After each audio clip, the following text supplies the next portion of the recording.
Good evening and welcome back to the Corn Belt League on YouTube for our second game for our Monday night baseball presentation. We've got the Blue Dogs and the Haymakers going head-to-head here in our 8 o'clock game. Tyler Reidy alongside Jaden Taylor. And Jaden, this should be a great match. We've got two strong pitchers going head-to-head, two teams that have looked very good to start the season. Should be a great night to continue this week of baseball. Yeah, the Royal Blue Dogs, after struggling to start off the year, losing their first three straight, have bounced back with 2 consecutive wins and looking for a third straight to get them back to 500. The Haymakers, after a loss 5-2 last night to the Black Sox, an odd bullpen night, are working back to the race in Caden Van Hill after being really the opening day starter last Monday, second appearance of the year for him. So we'll start taking a peek at the Royal Blue Dogs, the visiting team on the scoreboard today. They come in at a record of 2-3. They're 2 games back of the Filth Ballers, who lead the league with a record of 4-1. They're in play over in Council Bluffs tonight. But for the Royal Blue Dogs, the story for them has been pitching because the offense hasn't quite been there as much as they may have liked yet. 198 batting average, but that team ERA of 2.4 has carried them to stay close to 500 throughout the start of this year. Yeah, again, like you mentioned, the pitching has been huge. And one big thing that we saw was just last night, Evan Heave with a complete game, 1 run allowed in that one for Evan Heave. I mean, really brought this team on his back. The 4-pitch mix for him has been working in both of his outings so far. Again, the pitching depth is going to be such a big thing, not just really for these first couple weeks of this season, but down the stretch when we get into the dog days of July and early August, when we get to possible playoff time, the pitching is what's really going to carry some of these teams. And then on the other side, the Haymakers, the home team on the scoreboard today, they come in at 2-1. They've had a bit of a weird schedule to start the year. 2 games so far on Tuesday the 7th and Saturday the 11th, postponed because of inclement weather. But when they have played, they have looked very strong. A lot of that's benefited from playing the worst team in the league to start the year, the Cropdusters, but a 6-1 win on opening night against the Dusters, and then 14-0 3 nights later on Thursday. Offense has the best run differential in the Corn Belt League at +16, and the team ERA is 2.21.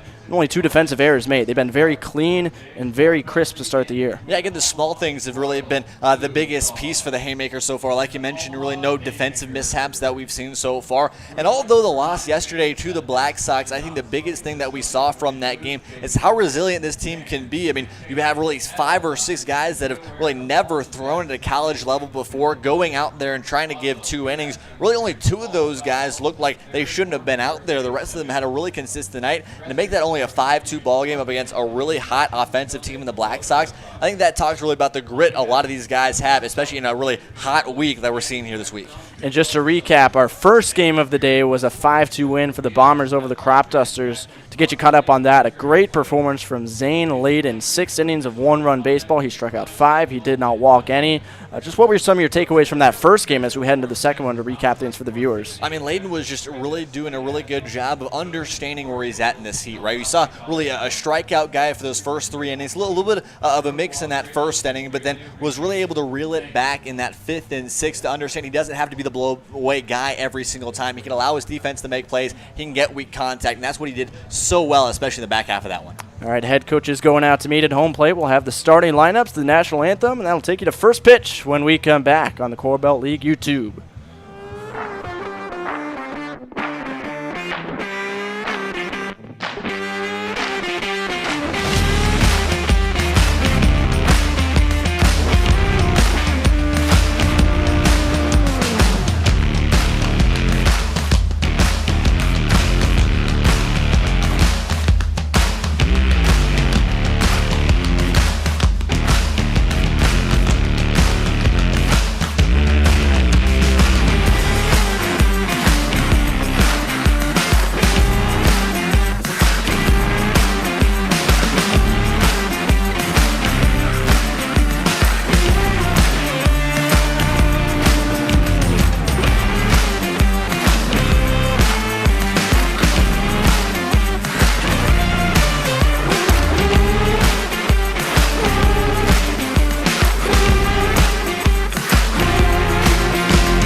We are just moments away from first pitch here on the Corn Belt League Network.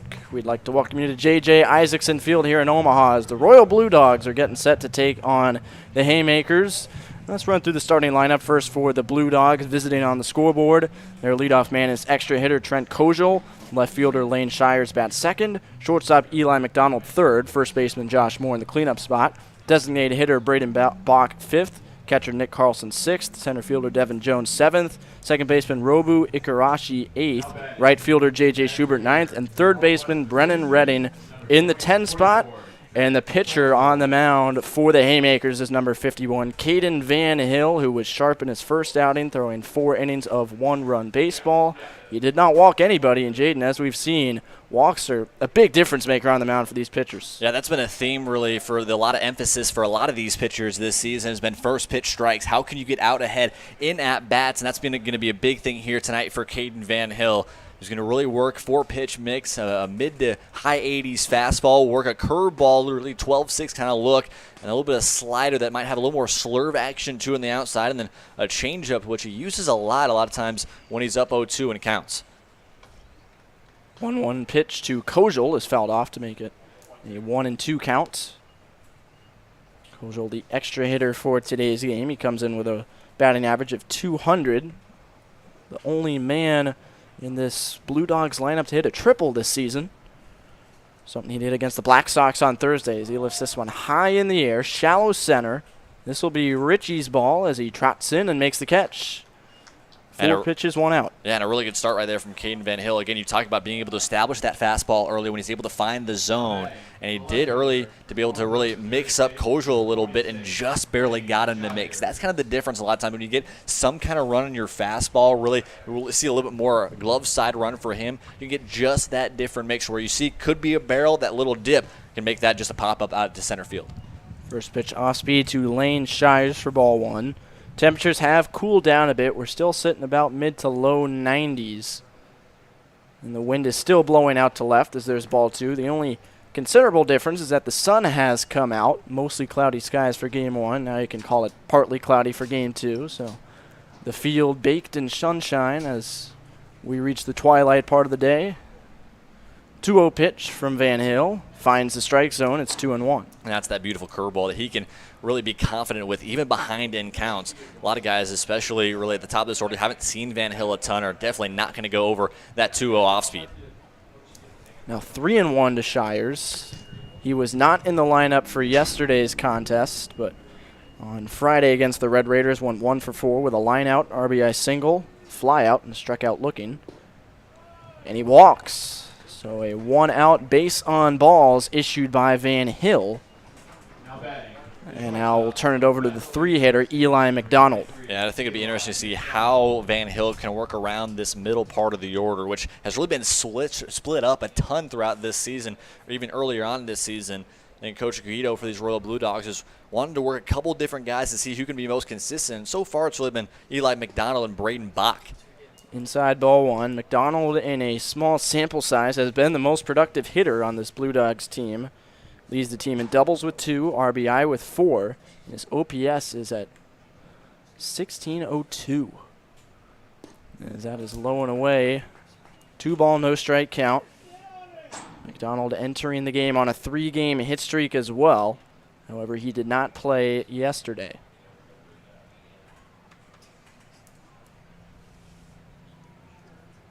Two-0 pitch. Runner takes off. This is slapped to the right side. Could be a tough play, and they got him in time. And now the runner goes to third, and he's in there. Throw gets away into foul territory, and this will score the game's first run.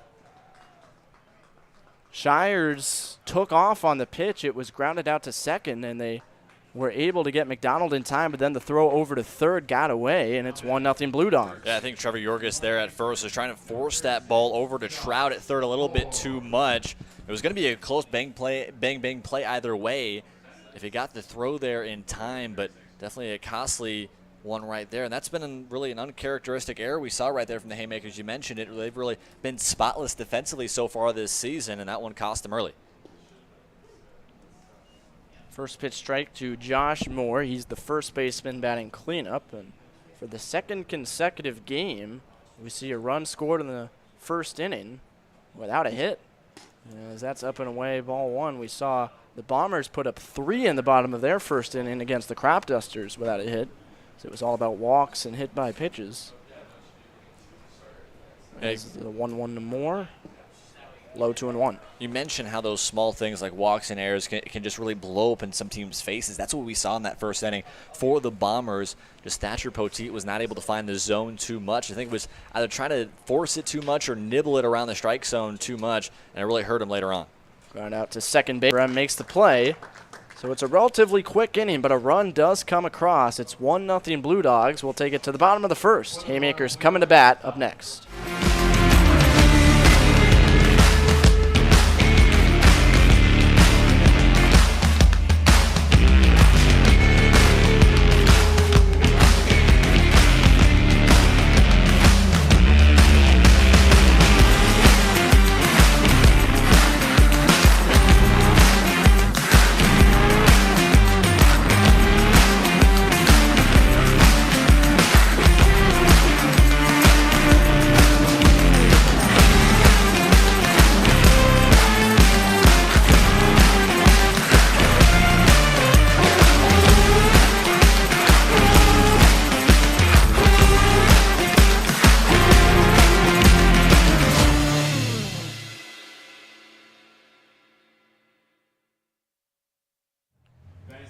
Haymakers coming to the plate now here in the bottom of the first inning. Let's meet their starting lineup.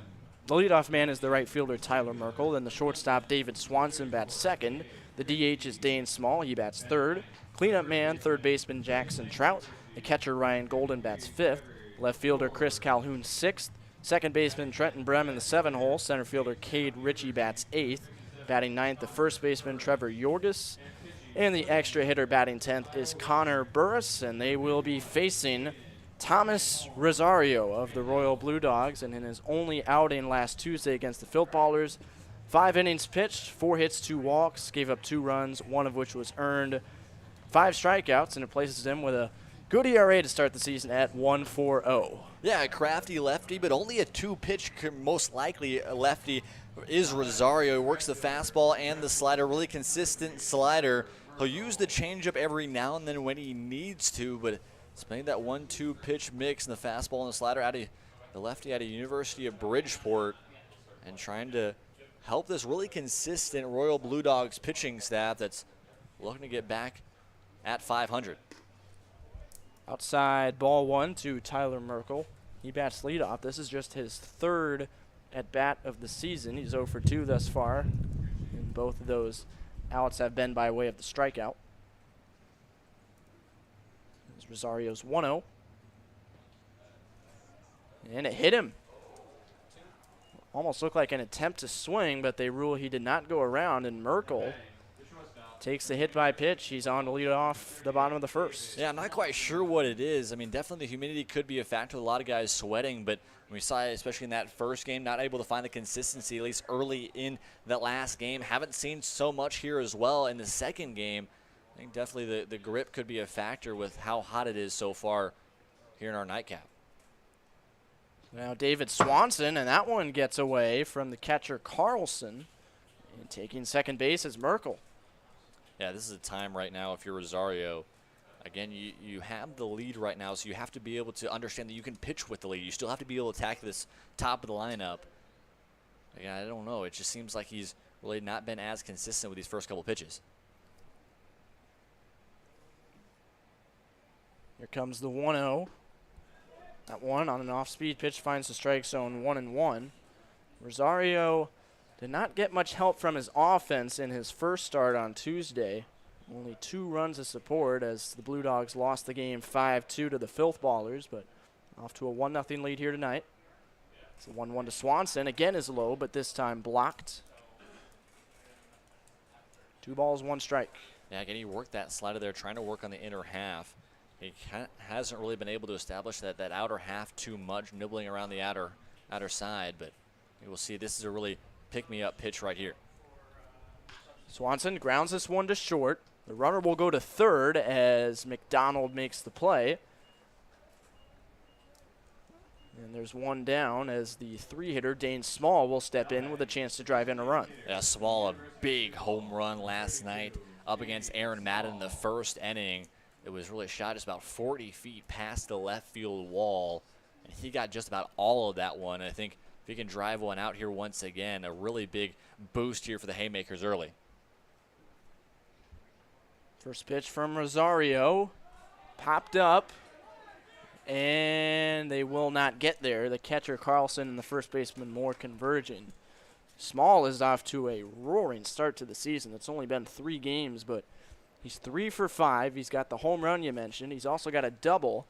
He's driven in 4 runs to lead the team, and his OPS is north of 2,000. 3-game hit streak and 3-game RBI streak as well coming into this one. Yeah, again, the Haymakers and Coach Kellen Richards would really like to work as many guys as possible. Again, it's a summer really professional, helping league for these guys to get better and trying to get as many players some opportunities. But I think Dane Small has really tried to establish himself that he wants to be that 3-hole hitter consistently for the rest of this season. He's done what he's needed to give Kellen Richards opportunities to him.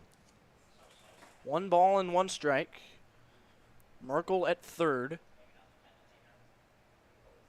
Is the 1-1 pitch. Sails up and away. Count runs to 2-1. Merkel got on to lead off the inning with a hit by pitch, then to second base on a wild pitch, and moved up to third on Swanson's ground out to short.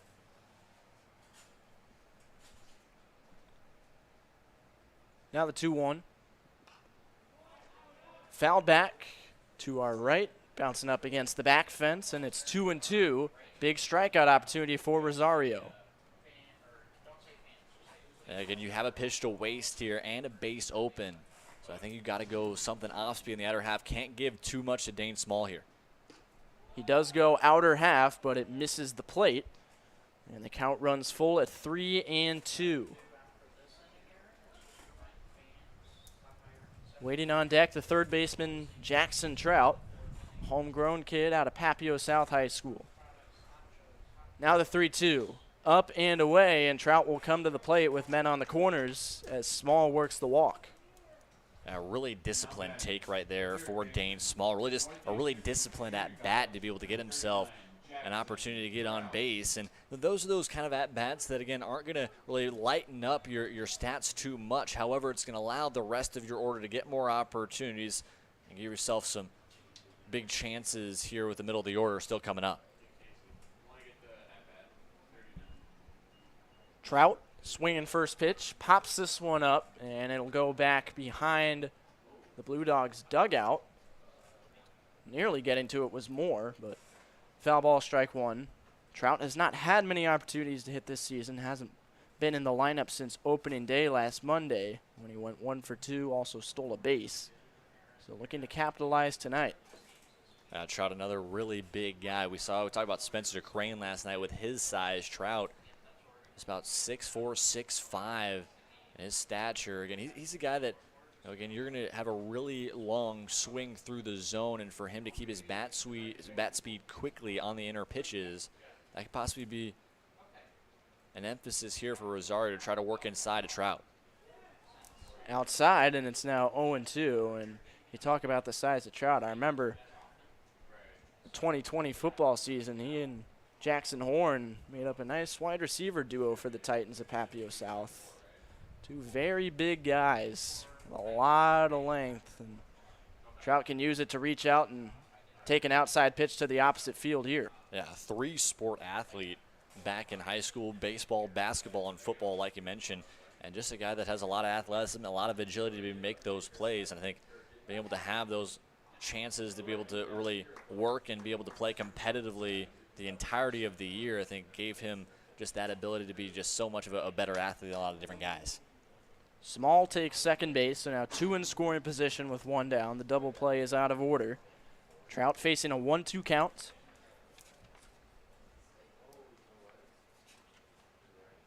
And he swings and misses. Looked very much fooled by Rosario that time, and it'll be up to Ryan Goulden to try and get the runners in. Yeah, I think Trout was just a little bit guessing on that pitch on the outer half, trying to work something the other way. But like you mentioned, really chasing, but a really good job right now by Rosario to make sure that he can get that out to now just have 1 out away from getting out of this inning. I think Coach Guido is going to talk to him a little bit to make sure his nerves are calm and possibly get out of this inning without any damage, which would be huge for the Blue Dogs. So it'll be Golden, the catcher out of Cloud County Community College, to bat. Comes in with an average of .333. He's scored 2 runs and driven in a run on the season.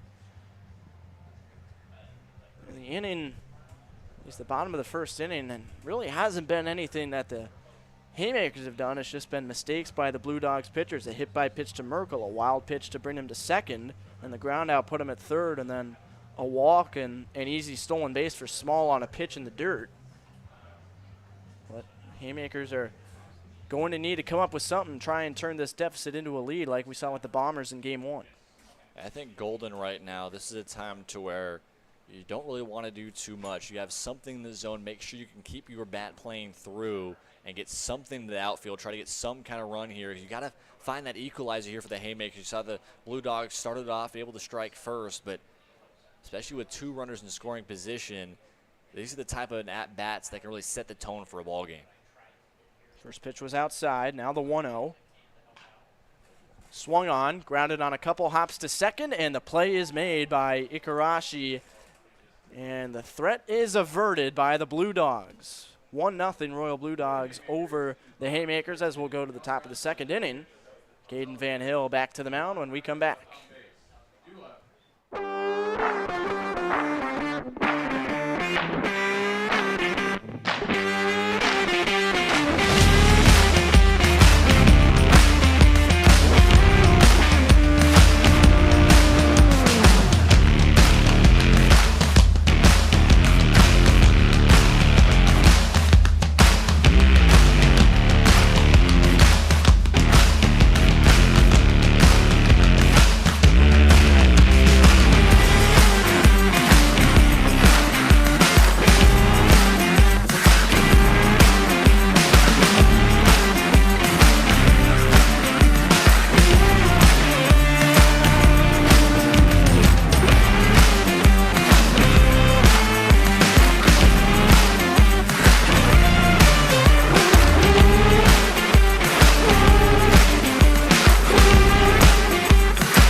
Top of the second inning here at J.J. Isaacson Field.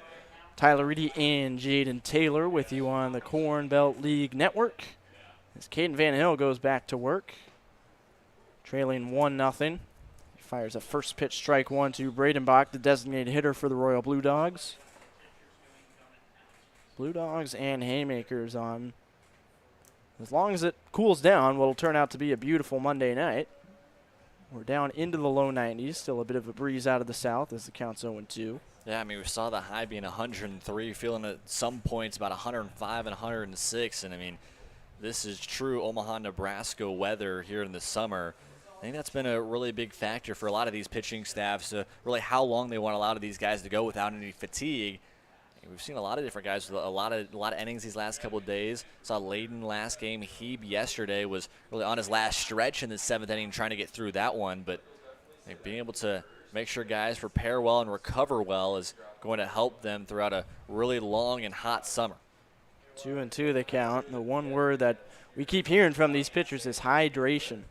Lots of it on a day like this as there's a big swing and a miss. They tag him out, and Bach is retired to begin the second. Yeah, first strikeout of the day for Caden Van Hill. And after really I don't want to say not efficient, but just really his defense didn't quite help him out a couple odd plays here and there. After 18 pitches in that first and able to work quickly here. And I really like the pacing that Van Hill has had on the mound. It really seems like he's getting back in his comfort zone. This is grounded to third, gobbled up by Trout. And he throws in time, and on one pitch, Nick Carlson, the catcher, is down. So now we'll see Devin Jones, the center fielder, one of the most discussed athletes in this Corn Belt League, the Creighton University center fielder, spending his summer here in Omaha. And again, really think this opportunity for him has really been to see the college arms. That's going to be a different look than rather if he played Legion at Millard West. And he struggled a little bit hitting-wise, but I think the speed and the agility and a couple plays he's had that are really good defensively out in center and right have kind of kept him in the lineup. And I think that speed is really going to be a factor if he can get on. 1-1 the count. Batting average at 111 as he's 1 for 9, but to your point, he's stolen 2 bases. He leads the team in walks with 4, so he'll find ways to get on, but he swings through this one to make it 1-2. As the time now, again, you really have everything in your arsenal that you can work with right now for Caden Van Hill. It seemed like he's been pretty comfortable with the curveball. See if it goes to as he shakes it off here. Maybe a slide in the outer half. You called it. Swing and a miss as it's low and away, and the throw to first is in time. An impressive second inning as Van Hill goes 1-2-3 with a pair of strikeouts. 1-0 Blue Dogs as we go to the bottom of the second. No matter what your age, skill level, or position, your baseball season begins at the Strike Zone. Featuring state-of-the-art batting cages, group and private instruction, the Strike Zone provides athletes all the training and equipment you need to get your game to the next level. Give the gift of development to your baseball or softball player. Purchase your Strike Zone gift cards today. Baseball never ends at the Strike Zone.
Ready for the bottom of the second inning here on the Corn Belt League Network. Haymakers and Royal Blue Dogs going head-to-head as Thomas Rosario returns to the mound after an 18-pitch first inning. That was close to getting away from him, but he kept his composure nicely and got out of a second and third with one-out situation just fine. Yeah, I think this is a scenario here in this second inning of how well can we see Rosario settle in. I think for me, myself, as a pitcher, which can be kind of different from a lot of different pitchers, I really kind of struggle in those first 2 innings, and going to those third and fourth innings, that's really when a lot of guys can get more comfortable, and I think that's really what Rosario has to do right now, find his comfort zone once again and still make sure you're going to attack against 3 to 4 different guys you have resting this back half of the lineup that you haven't quite seen yet.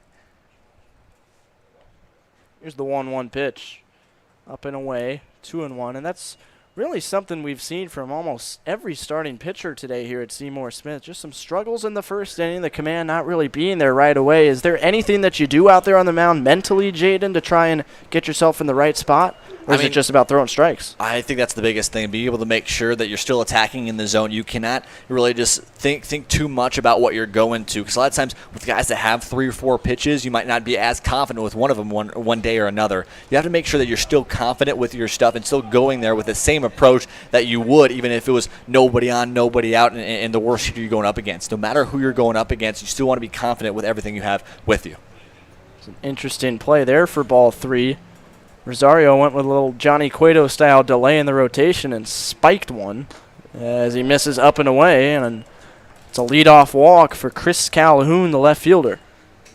And not only have we seen 2 walks here from Rosario, both those walks were long at-bats. That one there, a 3-2 pitch. The one before, a 2-2 pitch. So Again, he's really been fighting back and forth, but that talks about the discipline that we've seen from the Haymakers so far. Really good job being able to extend these at-bats, and hopefully, if you're the Haymakers, trying to work possibly into the bullpen and see another arm for the Royal Blue Dogs. Ball 1 to Trenton Brem, the second baseman. Rosario has already equaled his walk total from his first start last Tuesday against the Filth Ballers. 2 in that one and 2 in an inning plus so far tonight. 1-0 to Brem. That one catches the outside, and it's even at 1-1.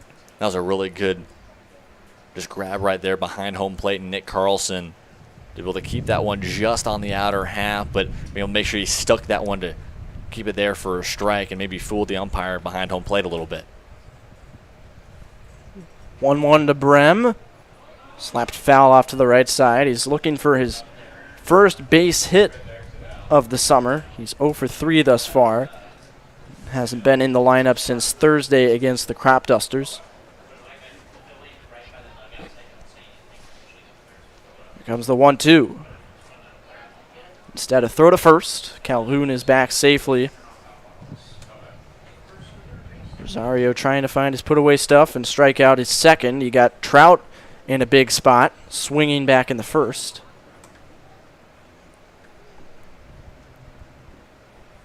One-two pitch. That one is low, and hard throw back to the pitcher. Yeah, Carlson was... He was ready to gun him down to second. Was fully ready to go to second, like you mentioned. And an odd play for Tommy Rosario just to snatch that one. Almost like simulating a comebacker. Expecting to get a nice, easy throwback, and it comes firing at you as he misses inside for a full count. Yeah, I mentioned from a couple of guys, I think it was actually Poteet a couple of nights ago for the Cropdusters. There's a couple of plays to where it was a ball really about 2 or 3 inches right in front of him, but he couldn't quite see it. Those are kind of plays that are just paralyzing mentally for a catcher. You don't quite know where it's at. You don't know where the runner is going. You don't know what to do next. And being able to make a play is huge. Goes to the top of the strike zone and gets Brem looking. So strikeout number 2 for Rosario, and now we'll have another conference out at the mound at least before Cade Ritchie, the center fielder, comes to bat. Yeah, I'm honestly not quite sure what they want to talk about here. I think Guido wants to maybe set his defense a little bit differently. We've seen really both the left field and right field gaps be pretty open as we see right field J.J. Schubert at least move a little bit more towards the center field side. I think maybe just trying to calm down Rosario a little bit, see where they want to go to with Ritchie here. Especially you're seeing 8, 9, 10. Boy, Guido's pretty animated out there. Yeah. He's really trying to force something now. Yeah, it looked like it was all directed at Rosario, too. Well, we'll see what transpires from that. And I think a big thing here for Rosario is to be able to get out of this inning the next 3 batters no matter what, because if you go through the rest of this lineup, then you're back to Tyler Merkel at the top of the order. And we've seen, especially at least the last 2 nights that we've been here, a lot of different guys have been able to do some damage the second time through the order, and that could be a factor to see how long they want to have Rosario go. Ball 1 to Cade Ritchie, the center fielder, batting 8th. Ritchie on the year, 0 for 3. Pitched an inning in yesterday's game against the Black Sox as he takes a strike, 1-1. Steps out and looks down to his third base coach for the sign. Calhoun is at first. He walked to lead things off. And he takes off. This is slapped down the right field line. Could be trouble, and it's a foul ball by just a few feet. Schubert nearly got to it, but probably would not have made the catch had it dropped fair. Instead, a 1-2 count. Yeah, I'm not quite sure, but definitely could have been a hit-and-run play right there. And if that one would have gotten down fair with Schubert really on his horse trying to get that one out in right field, you easily could have seen Calhoun at first, getting from first to third, and possibly trying to force a play at the plate. Now the 1-2. Hard hit, 2 bounces to short. A nice defensive play made, but that's all they'll get at second base as McDonald fielded his position well, ranging to the right. Force out at second, and now it'll be Trevor Yorgis with a man on first with 2 down. And that's really good for a guy like Rosario. Again, you're only really working the 2-pitch mix that we've seen here tonight with the fastball and slider. Now the emphasis has got to be you got to get weak contact. You have a defense behind you that's been pretty consistent this year, so allowing those guys and having confidence in those guys allows you to get through some of these tough innings. Base hit to right field from Yorgis. This will send Richie over to third, and on the first pitch, runners on the corners with 2 down as Yorgis delivers a base hit. That was a really good job on that outer piece, just be able to slap it towards that near side to be able to get it through that 3-4 hole. I think that was really due to Robu Ikarashi really playing near second base. Really had to range just to even have a chance at that one, and just got through into right field. So now Connor Burris takes a pitch outside, ball 1 for the second consecutive inning. Rosario is dealing with traffic on the base paths. In the first, it was second and third with 1 out, and now in the second, first and third with 2 down. On the ground to short, McDonald again. He makes 2 good plays at short, and the inning comes to a close. Rosario out of trouble once more. We'll go to the third. It's 1-0 Royal Blue Dogs.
Top of the third inning, Royal Blue Dogs working with a 1-0 lead.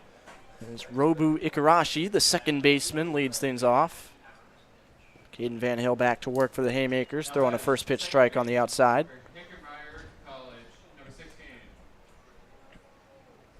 The line so far for Van Hill as he gets a foul ball to make it 0-2. 26 pitches through 2 innings for him. He's allowed 1 run, but it was unearned. He struck out 2 and walked 1, no hits. As this is chopped to third, that's a fair ball. Going to be a long throw, and in time. A nice play by Jackson Trout. We talked about his athleticism earlier, and he shows it off for out number 1. Yeah, and talk about the arm by Trout over there at third. He has to retrieve a little bit to get to that ball. I think a really good job to allow that to be a long hop to be able to make the play and a strong throw on to first. And again, we talked about a really comparatively spotless defense for the Haymakers, and having a guy like there at the corner position can be a big help. Here comes J.J. Schubert, the right fielder. It's the first pitch. Grounded to short. High chopper. It'll be Trout cutting off the shortstop and throwing high. That skips up against the wall, and it'll send Schubert on to second base. So a throwing error from Trout.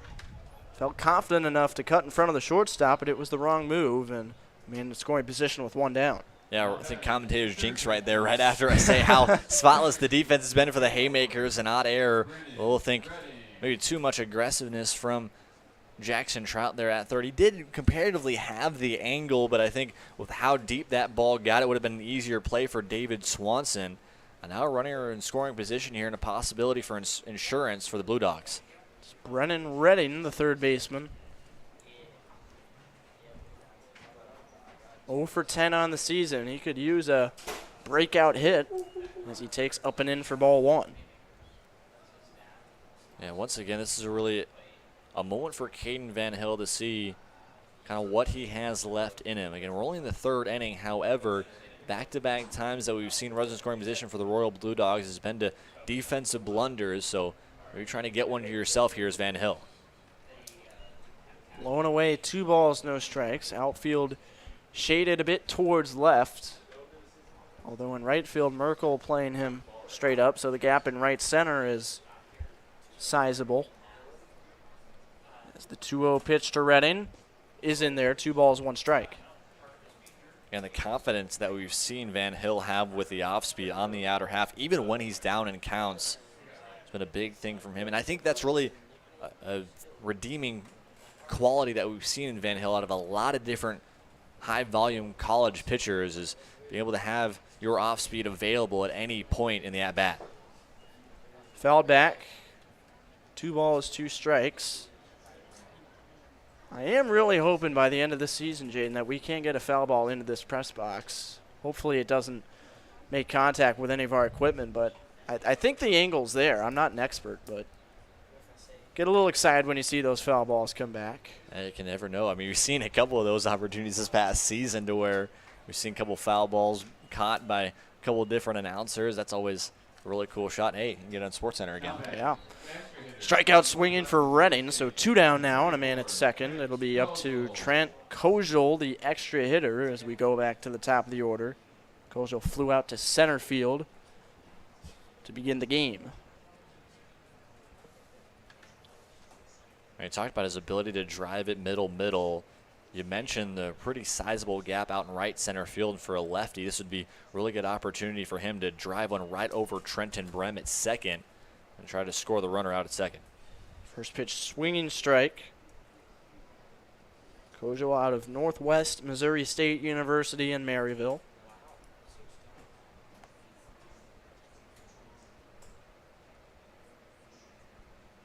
A 1, swing and a miss again. Van Hill seems to have his number.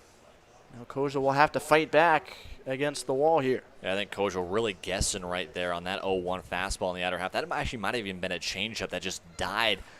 You really see just kind of like a 2-seam movement that just really goes to that arm side run and just dies about 10 feet out in front of him. We'll see if it goes to that again or maybe at a different off-speed. Got him looking, off-speed pitch, and Kojal had no chance. So once again, we see a pitcher escape trouble. This time it's Van Hill in the third. Still 1-0, Royal Blue Dogs.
Back for the bottom of the third.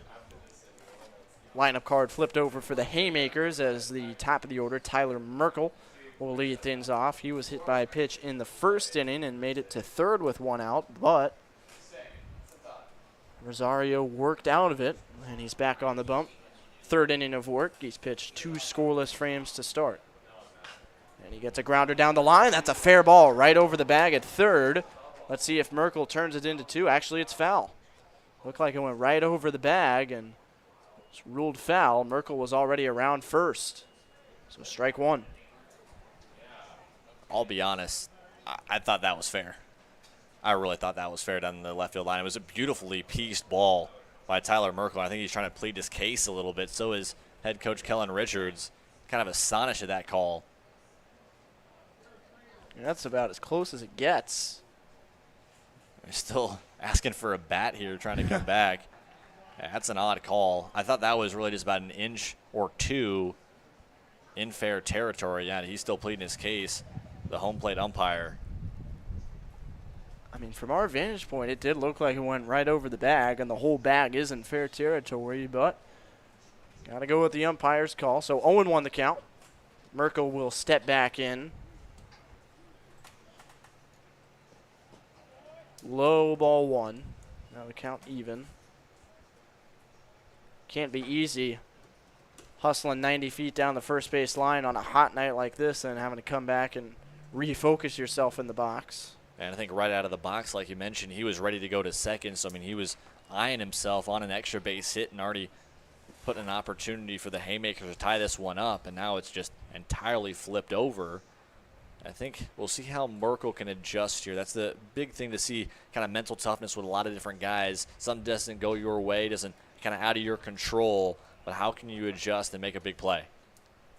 2-2 after a big swing and miss from Tyler Merkel.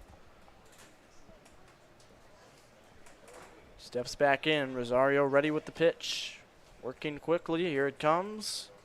And that one hits him. Looked like it got him in the arm. And a second hit by pitch for Tommy Rosario as Merkel, the same guy he hit in the first inning, is on the painful way again.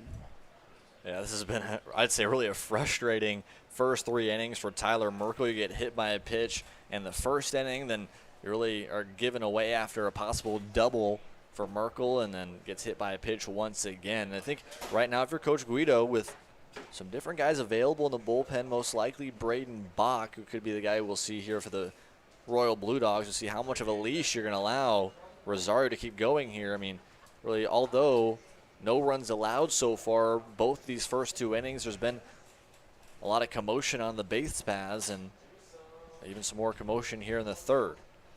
1-0 to Swanson. Instead of throw over to first, not in time. Swanson grounded out to short for the first out of the first inning. Rosario comes set and fires on the outside corner. Beautifully placed for strike 1. Another really good frame by Nick Carlson on that outer half. I mean, that can be really just a ball that really could be outside or back in, and a really good frame helps it out. Another throw over. Merkel back in safely once again. Josh Moore is the first baseman over there.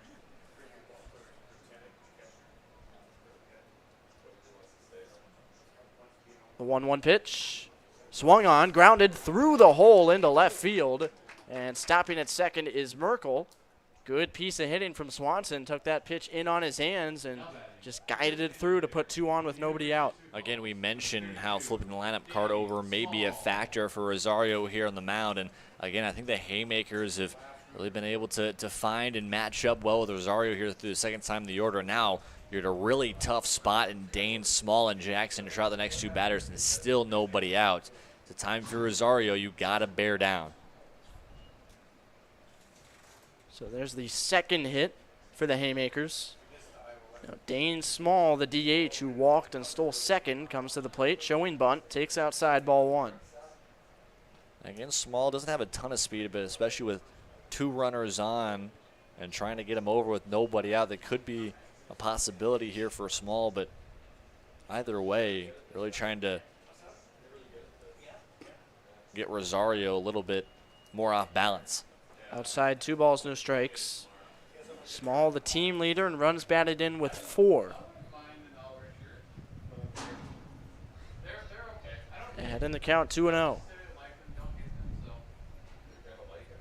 He swings away and fouls it back to our right and out of play. And especially 2-0, there's a lot of times to where if you're a hitter, you can really allow those 1 to go by, but that was a 2-0 hack that he really wanted to put out into the outfield. See where Rosario goes here, 2-1, maybe trying to fool Small a little bit. Upstairs, as again Small was showing bunt. It's a 3-1 count.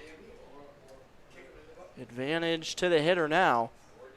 Yeah, still nobody up in the bullpen for the Royal Blue Dogs. And again, you haven't allowed any damage yet so far from Rosario, but he does not seem comfortable at all. Up and away, it's another walk. Third free pass issued by Rosario to go along with 2 hit by pitches. And now they're juiced up for Jackson Trout, the cleanup man. And this is not the part of the order that you want to give to these haymakers. I mean, you saw Small, Trout, Golden could be a really big guy here with nobody out.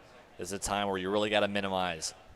Really in a tough spot with nobody gone, and this is a time you have to be able to get at least one yourself these next 2 at-bats. Trout got to be ready to atone. He struck out swinging with 2 in scoring position and 1 out in the first. But here is his opportunity, yet to drive in a run this season. But they're all out in front of him. Merkel at third, Swanson at second, Small at first, and nobody out. Here comes the first pitch from Rosario. It is low, ball 1.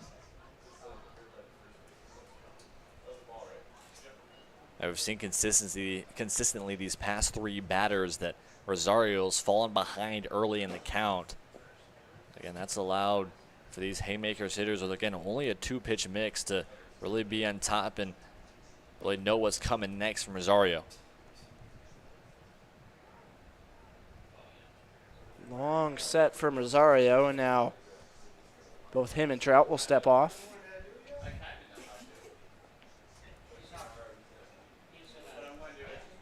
Now ready for the 1-0.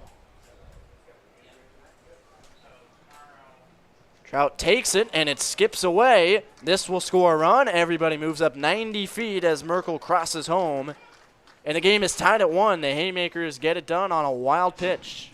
Yeah, I think Coach Guido has seen enough. We're seeing another pitcher come in. And really just about 3 pitches in the bullpen for Luke Killinger from Arizona Christian University, mainly an outfielder. And you'll see him come up in a big spot. So we will take a quick break as a call to the bullpen is made by the Royal Blue Dogs. Game tied at 1 here in the bottom of the 3rd.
Call to the bullpen for the Royal Blue Dogs. Let's meet the reliever. It is Luke Killinger out of Arizona Christian University. He has made 1 appearance this season. That was last Tuesday against the Filth Ballers when he pitched the 5th inning. Went 1 inning, allowed 4 hits, 1 earned run, 1 strikeout. So he's going to pitch to contact. And Jackson Trout at the dish, already ahead with a 2-0 count. Jaden, what do you have on Killinger, the new pitcher for the Dogs? Yeah, one of the 3 guys from Arizona Christian University, one of whom we saw last night in Evan Heeb, with a really good start for the Royal Blue Dogs. But again, a really struggling start from Tommy Rosario. And now a big spot with just really limited work to be able to work here for Luke Killinger. I mean, out in the bullpen, he might have thrown 3 pitches at most. So he's going to have to figure himself out to find a way to get warm quickly. He's already fallen himself now behind 3-0 to Jackson Trout. They're not getting any easier with Ryan Golden right after him. First base is open, but a strike. 3-1 the count now. Swanson at third, Small at second. Hit by pitch, single, walk, and wild pitch. And the story of this inning, here comes the 3-1. Jammed him, and he fouls it off to the right side, and now the count full. Now we've seen a fastball and a really 12-6 curveball so far, at least in warm-ups from Killinger. I like the way he's been able to attack against Jackson Trout so far. That fastball in the inner half really just jammed Trout, and I mentioned that in his first at-bat, really long arms. I think jamming it up is your best shot if you're Killinger. 3-2 pitch is lined off the pitcher, and they won't get the run. Out at first base, Swanson had a freeze at third to make sure the ball would not be caught, and that's a big break for the Blue Dogs. It was hit hard, but 1 out and no damage done. Yeah, scary play right there, and Killinger shaking his hand after that one came right back at him. Well, what a really good play to be able to know that one was out of your glove, find where the ball is, and make a strong throw onto first to be able to get the out. And now here you really get one quick out. That's something to start yourself off here for the Blue Dogs. If you can get one yourself here up against Golden, you're really in a good spot to try to get this out of this inning without too much more damage from the Haymakers. First pitch is low to the catcher, Ryan Golden. He grounded out to second base to end the first inning.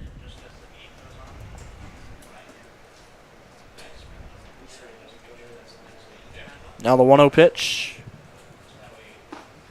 Upstairs, and the count goes to 2-0. And again, you mentioned it up against Trout. You're going to see at least a base open here, so you don't got to pitch it exactly straight up to Golden. You can still nibble on the outer half and not have to worry too much. I think that's the emphasis here for Killinger. Pole just foul. It was hit hard down the third base line. And the count 2-1. Golden aggressive ahead in the count.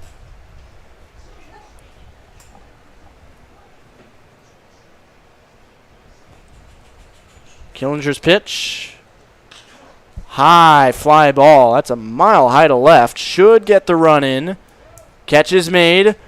Swanson tags. The throw is cut off and not in time. It's 2-1 Haymakers on the sac fly by Golden. Talk about a team at-bat right there from Ryan Golden. You're just trying to get yourself the lead.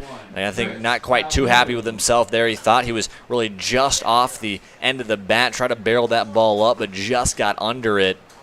But either way, it's a run here for the Haymakers and the lead back in your favor. So now it'll be Chris Calhoun, the left fielder. He walked to lead off the second.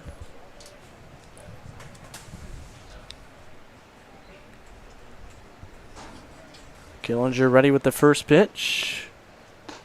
High, geez, swung on and missed for strike one. Yeah, Calhoun was waiting on that fastball. He knew it was coming. Really just skid too far upstairs, and we'll see what Killinger will go to.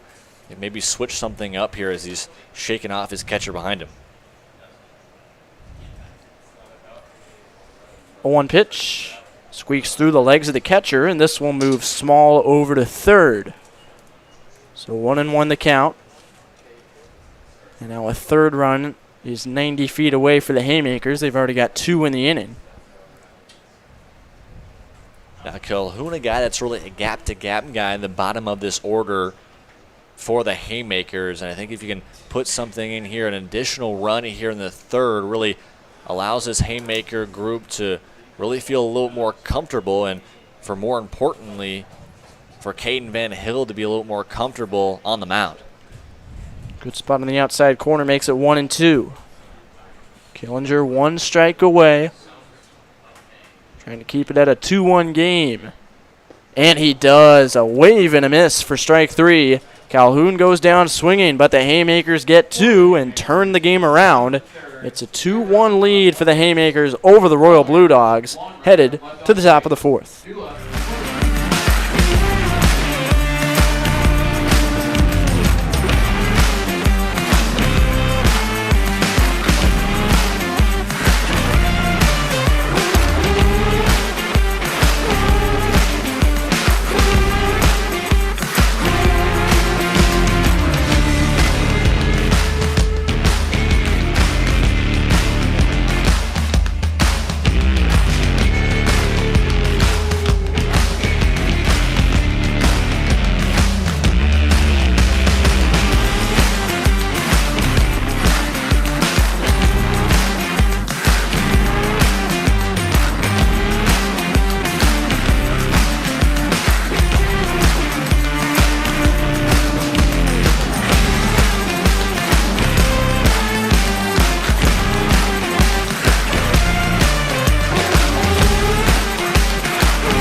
Top of the 4th inning. Caden Van Hill back to work for the Haymakers, and he's got a lead to work with now. It's 2-1.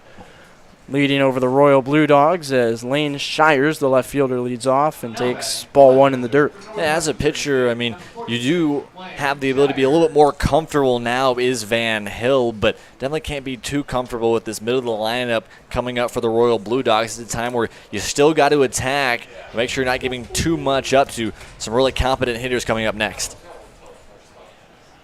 Ball and a strike to Shires. He walked and scored the Blue Dogs' lone run in the first. As the 1-1 is grounded to third. Trout somehow fields that short hop, but throws high again, and it goes off the wall. This will bring the runner to second, and Shires stops there. So Trout has had some long throws in this one. We saw him make one, but he struggled to keep the ball down and on target ever since. That's his second error. That was a tough play by Trout just to get in front of that ball. A couple odd hops in front of him. I think he just thought too quickly to get back up. I mean, if you really set your feet right there, if you're Trout and still make a strong throw, you're still going to be able to get Shires out at first, but I think rushed it a little bit, opened up a little bit too much, and sent that one out in the right field line. So now the Royal Blue Dogs in good position to get this thing tied. Man in scoring position, nobody out. Eli McDonald, the shortstop, digs in. Showing bunt. Got a piece of it, but it goes back to the screen for strike 1. McDonald grounded out to second in the first inning.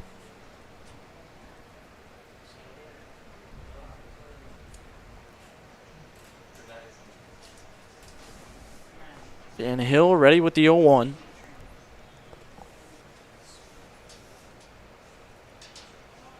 Showing bunt again. This one in on his hands. It's a pretty good bunt.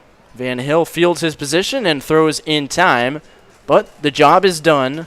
Shires goes to third. And now an out can tie the game with Josh Moore at the dish. With how much the Royal Blue Dogs offense has struggled, that's a really good team at bat right there. You start off the inning with a runner in scoring position with nobody out. It's really a no-brainer. No matter where you're at in the lineup, it's time to put down a button. Make sure that you get the runner at second base at least another 90 feet away. Now an opportunity here for Josh Moore to tie this ball game back up. Ball 1 to Josh Moore. He's 0 for 1. Ended the first inning with a ground out to second. Looking to drive in his second run of the summer. As the 1-0 pitch bends in there to even the count. 1 ball, 1 strike. I think for Van Hill right now, again, I think you're still really in your mindset right now. You're really trying to make sure you get this one yourself, so still trying to nibble on that outer half. Off speed again, and this one catches the inside part of the plate. It's 1-2. Left field and center field. His defenders playing him to push toward left. The right fielder, Merkel, is very deep, so a lot of room in right center field. Here's the 1-2. Just a bouncer past the mound. This will score the run, and the throw to first is in time, but it's even at 2 as Moore gets the job done. An RBI ground out. 2 apiece. Yeah, it's even got to be a little frustrating for Caden Van Hill. You get the pitch you want. You get more way off balance. Just barely got at the end of the bat on that one. And to make it even worse, you're just about 1.5 inches from making that play and holding the runner at third, but unable to do it. And so far, 2 unearned runs. And although we've seen this game back at tied at 2 apiece, I mean, Van Hill has worked a really strong day. So here is Braden Bach.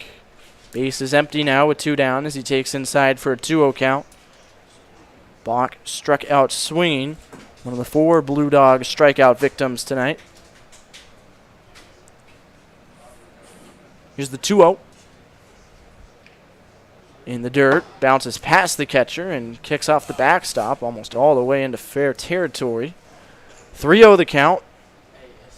Yeah, with just 1 walk today, I think if you're Braden Bach right now, you really got to be having a red light so far here on the 3-0. But if you're Van Hill, again, you got to climb the ladder to get all the way back in this one to try to get that final out of the inning. In the dirt, a 4-pitch walk.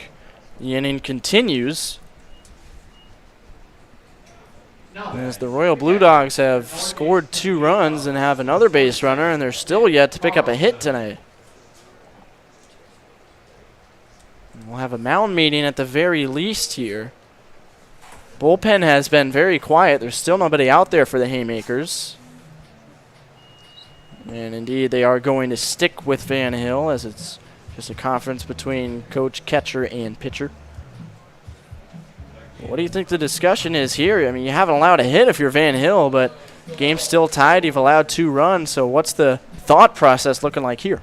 Yeah, again, you're back into a piece of the order that's already seen you before, so it's a lot of guys that are trying to work quickly against you. However, for Van Hill, we've seen how confident he's been up on the mound. He's been able to work really all 4 of his pitches in the zone so far today. So I think for Richards, you're just really trying to go back out there and calm Van Hill down a little bit. It can be really easy to be discouraged after your defense hasn't helped you out too much. You've been struggling a little bit to find the zone as much these last couple at bats. So right now it's really just time to really ease Van Hill down a little bit, get himself calm, and get himself reset for this next batter. And that next batter will be Nick Carlson, the catcher, batting 6th in the lineup. Bach at first. See what Van Hill comes out and does after the conversation. Runner goes on a delayed steal, and the throw is in time to get him. Golden guns down Bach, trying to steal second on a delay, and the inning is over. But the game tied right back up. We've got a good one brewing between the Royal Blue Dogs and the Haymakers. Going to the bottom of the 4th.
Well, it's not a Royal Blue Dog, but the Pooches are out tonight, despite the heat. Beautiful view from the front row as the Haymakers come to the dish. Game tied at 2. Bottom of the 4th inning. Yeah, I mean, how can you complain? The wind has really brought the weather down a little bit, the temperature down a little bit. It's a beautiful night for summer baseball, and bring the whole family out. It's a wonderful evening here at Seymour Smith Park. This one is sliced into foul territory. There will not be a play as Moore, Ikarashi, and Schubert converge on the foul ball by Brem. Attendance has a little more than doubled, maybe even tripled since first pitch of the 5 o'clock game. Sun has gone down, like you said. Things have cooled out. We've got a good crowd on hand for game 2.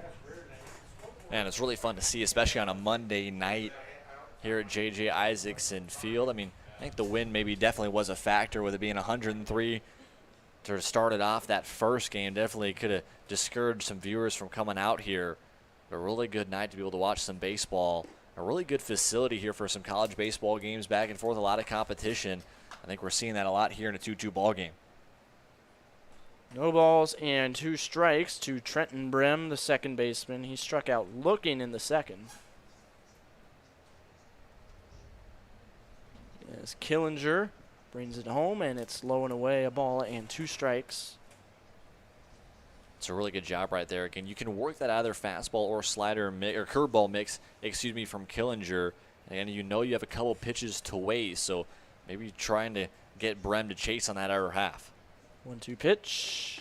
Upstairs on an off-speed 2-2. Thomas Rosario went 2 innings, allowing 2 hits, 2 walks, make it 3 walks, 2 strikeouts, 2 earned runs before he was pulled in favor of Killinger amidst that 2-run 3rd inning.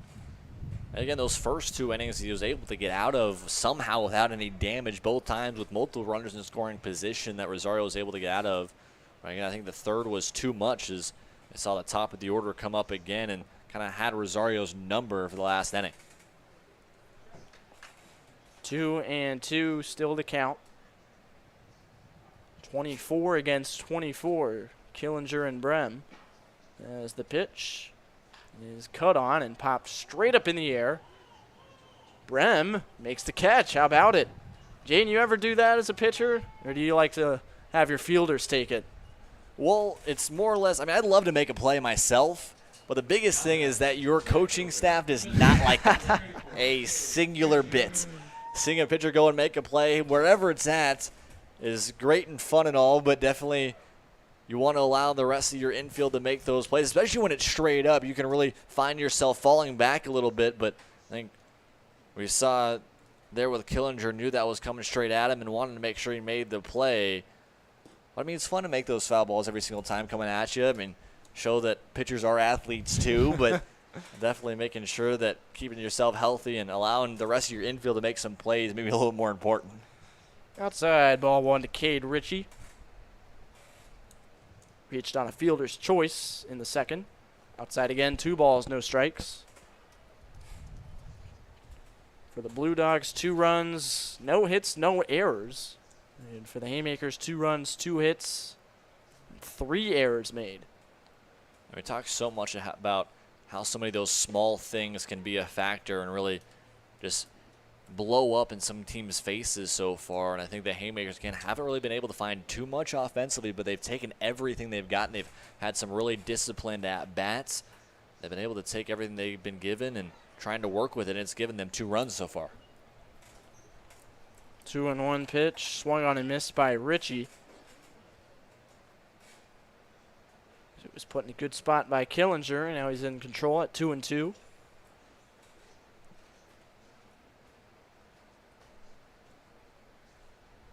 Here's the pitch. Low and away, and the count full.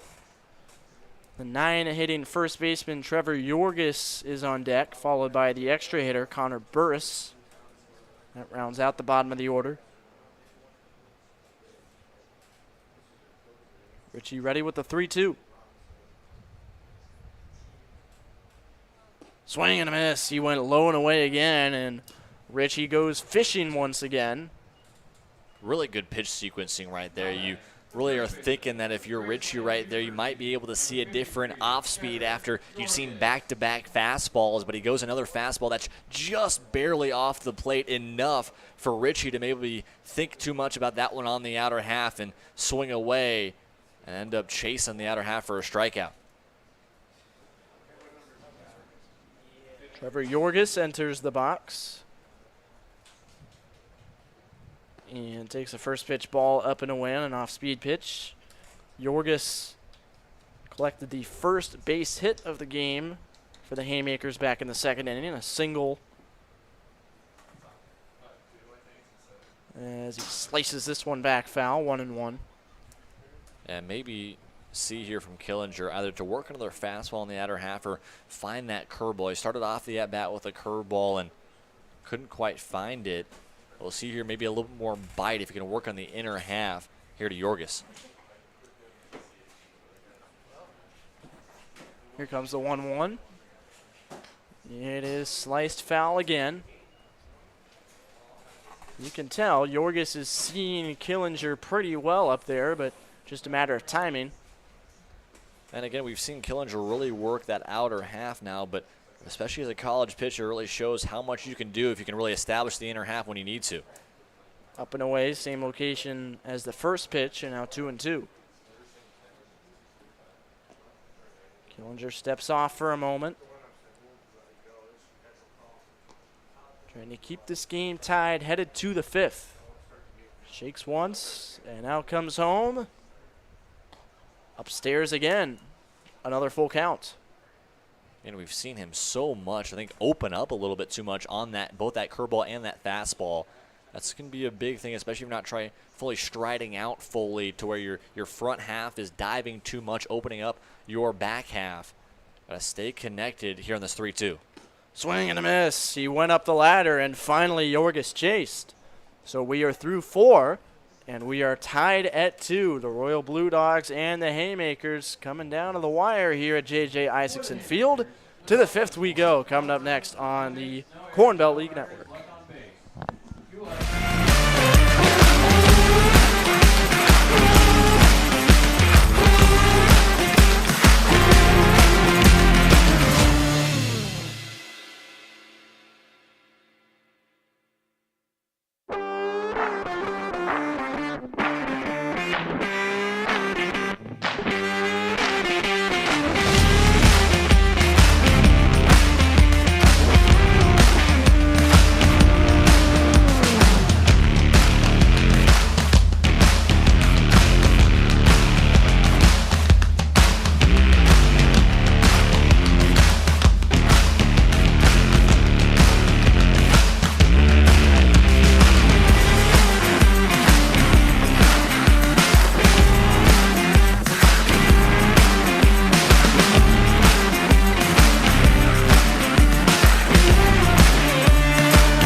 Top of the 5th inning, we are tied at 2. The Royal Blue Dogs and the Haymakers duking it out in our nightcap this Monday evening in Omaha.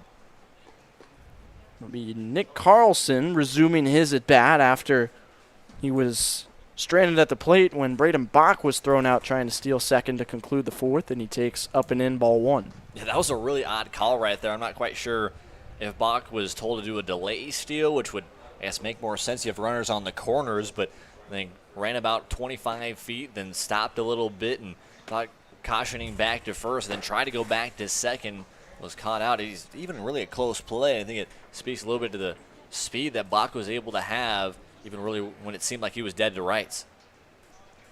Just off the outside, 3 balls and no strikes.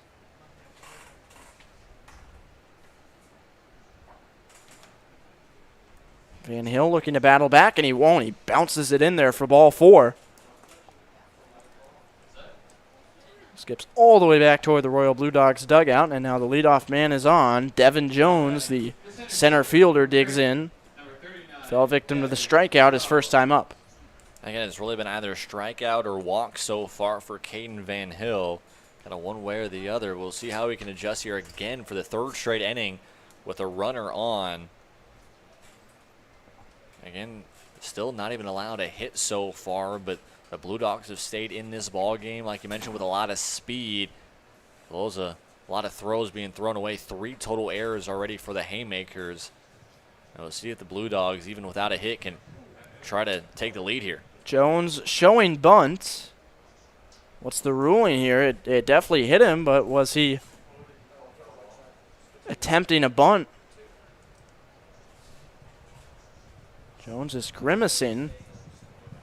Home plate umpire hasn't seemed to rule anything just yet. It definitely got him in the arm, as the Blue Dogs head coach is out for a conversation. I believe they'll call it a strike. Yeah, if anything, it either would have went off the handle, or they called that Devin Jones didn't pull back. I think that might have been the factor. I think Jones was thinking so much about trying to get out of the way of that pitch, he didn't quite move the bat back in time. An unfortunate first pitch strike. So it is 0-1. Van Hill catches a break. And Jones will have to fight through whatever pain is left and resume the at-bat. Showing bunt again. The runner takes off, and the pitch is dropped by the catcher, Golden. And Carlson, the other catcher, steals second base. And once again, back-to-back innings here with nobody out and a runner in scoring position. And these are the kind of at-bats that show kind of the testament to where you can push this season. The Blue Dogs trying to win their third consecutive after losing their first 3 straight, trying to get their season back on track. And these are the kind of at-bats you can see a guy like Devin Jones possibly helping out, getting them ready. High chopping bunt. It is a foul ball. Golden pounces all over it and walks it back to his pitcher. Count now 1-2. Yeah, I think Jones still grimacing a little bit after being hit with that first pitch. And now down 1-2, I think you got to swing away. Try to put something the other way. You got to, no matter what, make sure that you get Golden over to third. Have not seen nearly as many fly balls in Game 2 as we did in Game 1. Wind is still breezing out to left as Jones strikes out again for the second time. This time he's sent to the dugout looking. 1 down, and it'll be Ikarashi come to the plate. Yeah, I think Jones there was entirely guessing on that pitch. Not quite sure if he's still even too comfortable, as he is really upset out there in the dugout after that strikeout. Now Robu Ikarashi again in the big spot, trying to give the Blue Dogs the lead, still without a hit in this ballgame. First pitch strike. Caden Van Hill trying to make it through 5 innings. Give his team a chance to take the lead in the bottom half. As that one's low. Good block by Golden, 1-1, or 2-0. And I think now the Haymakers with Van Hill nearing 65 pitches, trying to see who may be available in the back end of the bullpen. They do have a righty up currently. We'll see how long Kellen Richards wants to allow Caden Van Hill to go for the rest of this one, which would be odd to take him out when he hasn't even let up a hit yet, but definitely if it gets too much further here in the 5th for the Royal Blue Dogs, definitely could see a change in the 6th. Upstairs, and the count runs to 3-0 on Ikarashi. 9-hitting right fielder J.J. Schubert is on deck.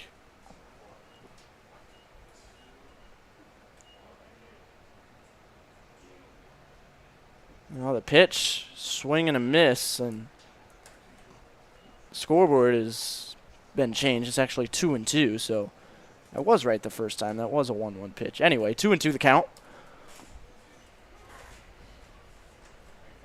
As a big pitch here from Caden Van Hill, trying to get one yourself and get back to even further in this bottom of the order. Swing and a miss.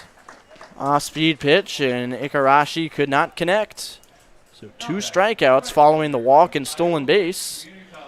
And now J.J. Schubert will try and deliver the run home from second base. Yeah, I think that's the biggest thing for Caden Van Hill of why he's had so much success tonight is how he's been able to deal with adversity. All 5 innings we've seen, 4 of the 5 innings that we've seen from him so far today with somebody on the base paths, and he's been able to do a really good job of being able to minimize and really push away any kind of really big opportunities from the Blue Dogs.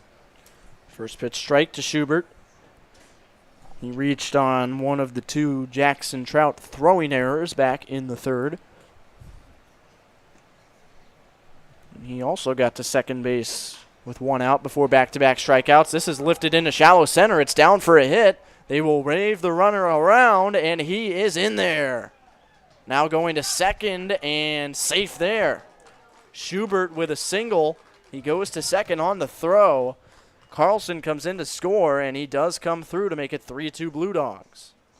Yeah, even out of the bottom of the lineup, some big at-bats right there from J.J. Schubert.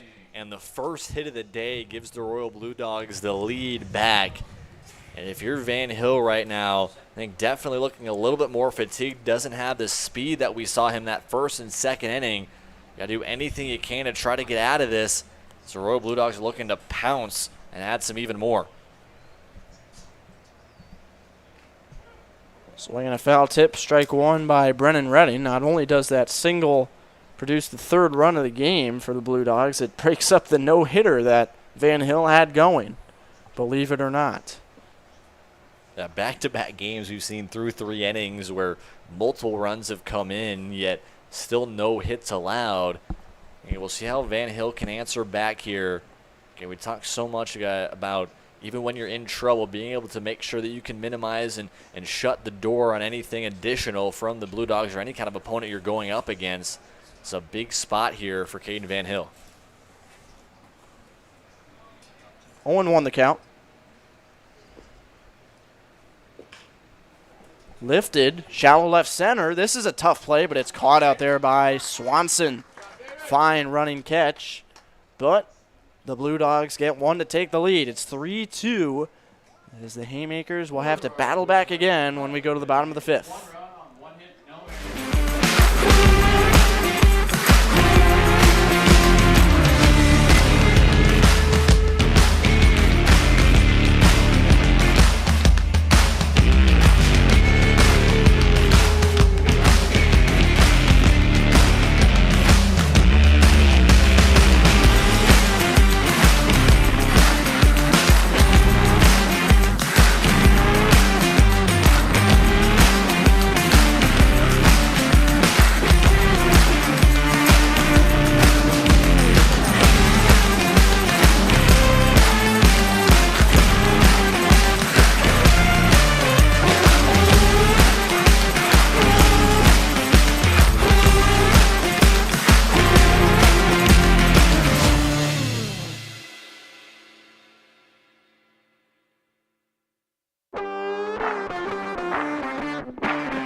Bottom of the fifth inning. Royal Blue Dogs have taken the lead. Now they look to hold on to it. 3-2 the score as Killinger is back out there for his third inning of work. He's needed 30 pitches to get through 2 so far. And he's done a really good job to talk about so much of being able to get weak contact in a wood bat league like this, and that's what he's been able to do. No hits, but also no strikeouts, or excuse me, 3 strikeouts, but no walks. He's done a really good job of being able to attack consistently inside the zone. He's had a lot of these Haymakers hitters guessing. 2 balls and no strikes to the extra hitter, Connor Burris. Grounded out to short to end the second inning. Now the 2-0 pitch. It's high, and the count is 3-0 on the 10-hole hitter. And again, right after I talk about how well he's been able to attack in the zone, he falls behind to none other than the 10 hitter here in the lineup. Time you got to be able to climb all the way back trying to get this first out. And he does. Burris was ready to fling the bat and take first base, but he'll have to dig back in. 3-1 the count. And I think Burris took an extra look to make sure he didn't take that bat away from him, because especially taking that away can be an upsetting one if you give it to an umpire. But he does take the walk on 5 pitches rather than 4, and now the Haymakers have the tying run on base. They keep battling back here, trailing by a run in the 5th inning, and now they've got the top of the order, the situation you want to be in with Tyler Merkel coming up. Now we'll see if Merkel can do anything but get hit by the pitches. He did that both back in the 1st and the 3rd, and we might see another change here for the Royal Blue Dogs. They did have a righty up in the bullpen. We'll see if Guido wants to go further into his bullpen or keep Killinger out there. This is the first time he's come out there to talk with Killinger, so I believe he will stay in the game. Talk about the long sleeve overcoat from Coach Guido right now in 93-degree weather. That is something.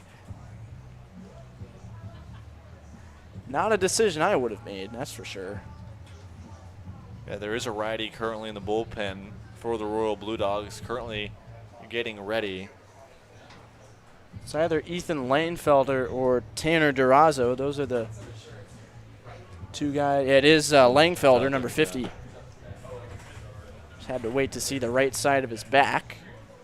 But it will be Killinger remaining in the game, so we'll let him try and finish his own race here as he's got Merkel to deal with, Burris on first base.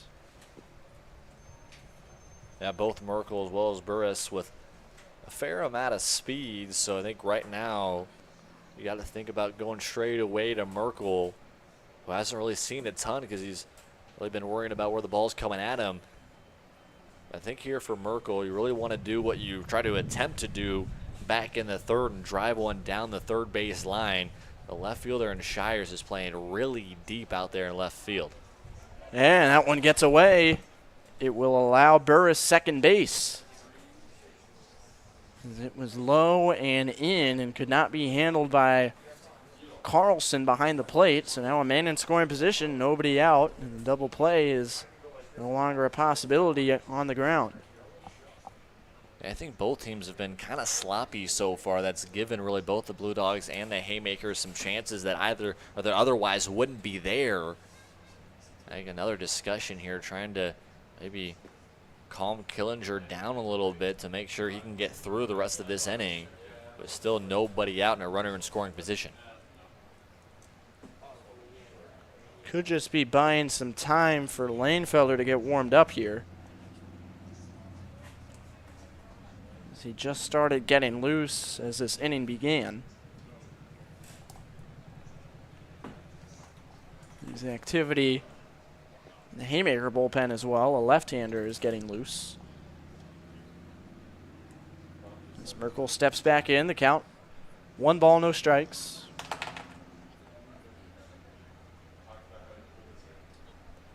As he takes and it catches the inside part of the plate, evened up at 1-1.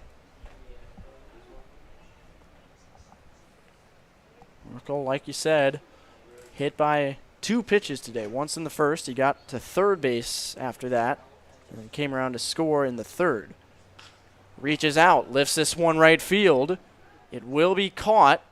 Schubert fires it back in toward third, but no chance to get the runner as Burris now 90 feet away with 1 down as Merkel gets the job done.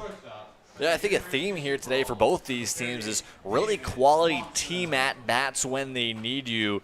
A couple different times we've seen some mistakes defensively, some mistakes pitching that we've seen from both of these teams. And offensively, both the Haymakers and Blue Dogs have done a really good job at pouncing on those opportunities and taking it base by base, right? You see there the walk, you get on a second with a wild pitch, and then fly out to right. It's able to bring him on to third. And now another quality at-bat for David Swanson can tie this ball game back up.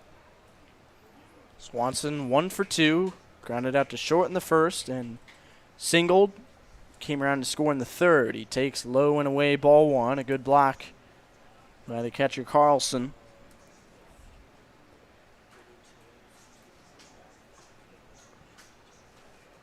Killinger resets for a moment. Now ready with the 1-0. Swing and a shot foul right into that Royal Blue Dogs bullpen, and the count even at 1-1. I see the entirety of the defense in here for the Royal Blue Dogs. Even a shot out into the outfield. They're playing pretty in, really, except Lane Shires out in left field. Just kind of odd to see. Devin Jones as well as J.J. Schubert trying to cut down the possible sac fly if it reaches out to him. 1-1 pitch. Foul back over our heads. Out of play. 1-2. I really like the way that we've seen Killinger be so comfortable to still attack with the runner just 90 feet away. And he wants to make sure that he can get out of this inning with still the 1-run lead here. He's not been afraid to keep the ball in the zone and really test this middle of the lineup here for the Haymakers. Comes set with the 1-2. And he misses low and away. Great take by Swanson. Count goes to 2-2. I think we saw the off speed there. Maybe see a high fastball to try to get him chasing on something he likes a little bit too much. Have seen a little bit of a rise to his fastball we've seen so far. It is a fastball, but it does not catch the inside corner. And now 3-2 to Swanson. Don't want to put multiple runners on for Small and Trout, the 3-4 hitters coming up. Yeah, I think you got to go straight up to David Swanson right now. You got to attack inside the zone. Cannot allow 2 runners on the base paths with just 1 out here in the 5th. What a take. He lays it off low and outside and works the walk. So Swanson is aboard. They're on the corners with just 1 out. And a big opportunity for Dane Small, who has walked twice himself. Yeah, that's a major league take right there from David Swanson. Maybe a half an inch off the outside of the plate. And again, team at-bats and really disciplined at-bats have really been the reason the Haymakers have been able to keep this one pretty close. And a big shot here from Dane Small could really flip the momentum right now. Big moment in the game. As the throw over to first is late, Swanson back in time. The inning started with a walk to the 10-hitter, Connor Burris. And then Merkel's fly out to right moved him over, and then Swanson, the 2-hitter, worked the walk as well.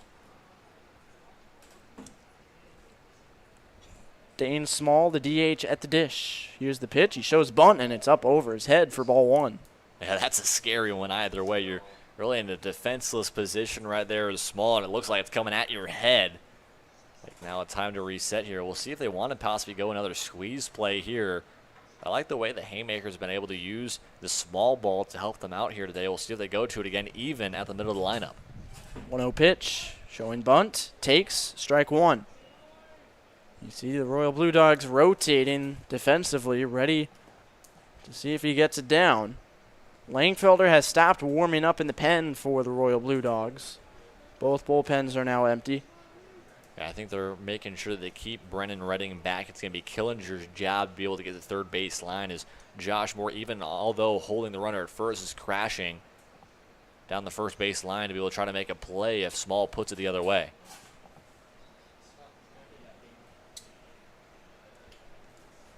Now ready with the 1-1. Showing bunt. That time he did make contact, but it goes right back into the catcher and onto the plate. So now 1-2. And all of a sudden, the opportunity to bunt turns into a chance at a strikeout on the other side. Yeah, I'll be honest, kind of questionable decision to have your 3-hole hitter who's been just dominant so far this season. Haven't even been able to see him swing here today with 2 walks. With a home run yesterday, and taking the bat out of a guy's hands like Dane Small could definitely hurt these Haymakers as they desperately need to tie this one up here in the 5th. 1-2 pitch. Just off the corner and a delayed steal. No throw down as they're worried about Burris coming home from third. So Swanson does take second. And now no chance at a force out at second base. 2 in scoring position with 1 down. 2-2 the count. Another great take, that time from Small.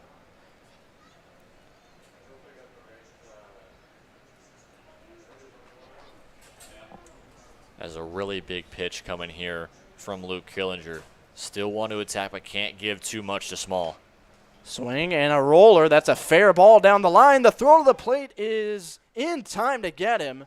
And now they are on the corners with 2 outs. That's a big play at third by Redding. And now the window is there to get out of the inning for the Blue Dogs. Yeah, I think Burris was thinking a little bit too much, staying back at third, but by the time the ball got past him, Brennan Redding was already there. Either way, was going to either tag him if he tried to retreat back to third, but a good, strong throw. And those are some plays sometimes where all your momentum is going towards home plate that sometimes you're going to overthrow it and put it away. But a really good job right there by Redding to set his feet, set himself, and get the out here. And again, those kind of plays defensively can really pick up your pitcher. As I think Killinger's trying to argue something here. Coach Guido's yelling back at him, as well as the second base umpire. Some kind of conversation going on here. And Man, I'm still entirely confused on what that was. Now it looks like we're ready to go. So Jackson Trout has an opportunity to atone for his defensive mistakes. He made 2 throwing errors that have allowed a couple runs to score tonight. He can tie the game with a single as the throw back over to first is late. Small at first, Swanson at third. Trout 0 for 2 with a strikeout. Ground out back to the mound. As he pops this one up, will it stay in play? It will. What a job by Killinger to get out of the inning as he gets the foul out to the catcher. And the Blue Dogs somehow maintain the lead. It's 3-2 going to the 6th.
Back with you for the top of the 6th inning. Royal Blue Dogs 3, Haymakers 2. We got a new pitcher on the mound after 5 innings pitched from Caden Van Hill. It's Cole Warner to face the top of the Blue Dogs order. He will get Trent Kozel to lead things off. Strike 1. Now batting, the extra hitters for Northwest Missouri State, number 44, Trent Kozel. 0-1 to Kozel. Showing bunt. Doesn't get it down. And it's 0-2. Look at the last outing for the new pitcher, Cole Warner. Went 4 innings against the Cropdusters on Thursday. As this is a check swing roller to third. Going to be a tough play, and it's not in time. No, it is in time. They got him. Delayed call from the umpire. And it ends up being a check swing ground out to third for Kozel, 1 down in the 6th. Yeah, a really good way to start it off here for Cole Warner. Again, a dominant performance up against the Cropdusters this past Thursday. And a little bit of a different look coming out of the bullpen here. But, I mean, the lefty style trying to work onto another lefty past that. We'll see what it can do here, trying to keep the deficit just at 1. Ground ball to second base off the bat of Shires. And Brem to Yorgis in time. 2 quick outs in the 6th. And the strikeouts were certainly working in that Thursday night outing for Cole Warner as he picked up 7 of them in 4 innings pitched. Did not allow a hit, nor did he allow a run as he picked up the win. Yeah, although a limited pitching staff for the Haymakers has been Van Hill and Warner at the top of this pitching staff that have been so dominant. I really like the way Kellen Rich has been able to use them so far this season. I think you can see a lot more outings for those two this summer. Eli McDonald, the shortstop, digs in. He's 0 for 1, grounded out to second in the 1st inning and then laid down a sac bunt. That eventually allowed Lane Shires to score in the 4th. 3-2 ball game.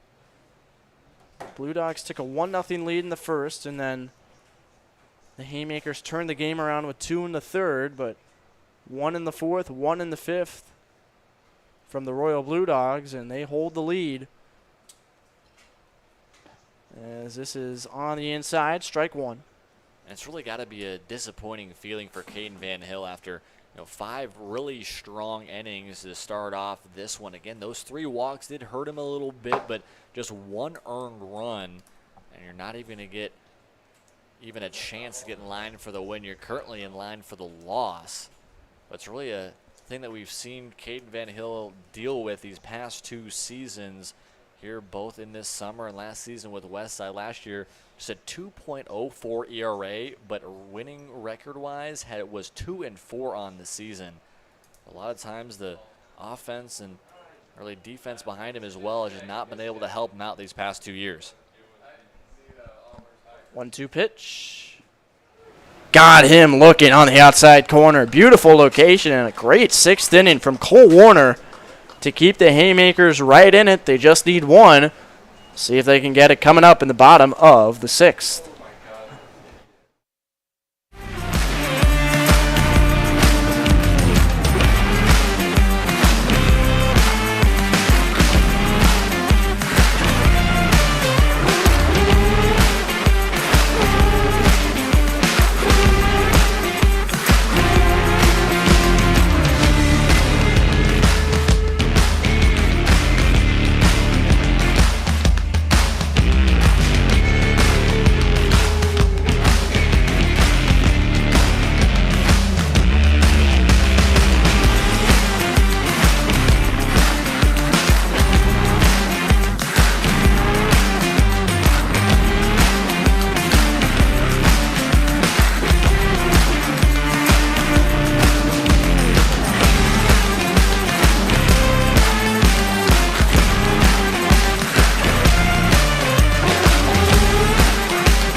Ethan Langfelder takes the mound for the Royal Blue Dogs as his job is to hold on to this slim lead, 3-2.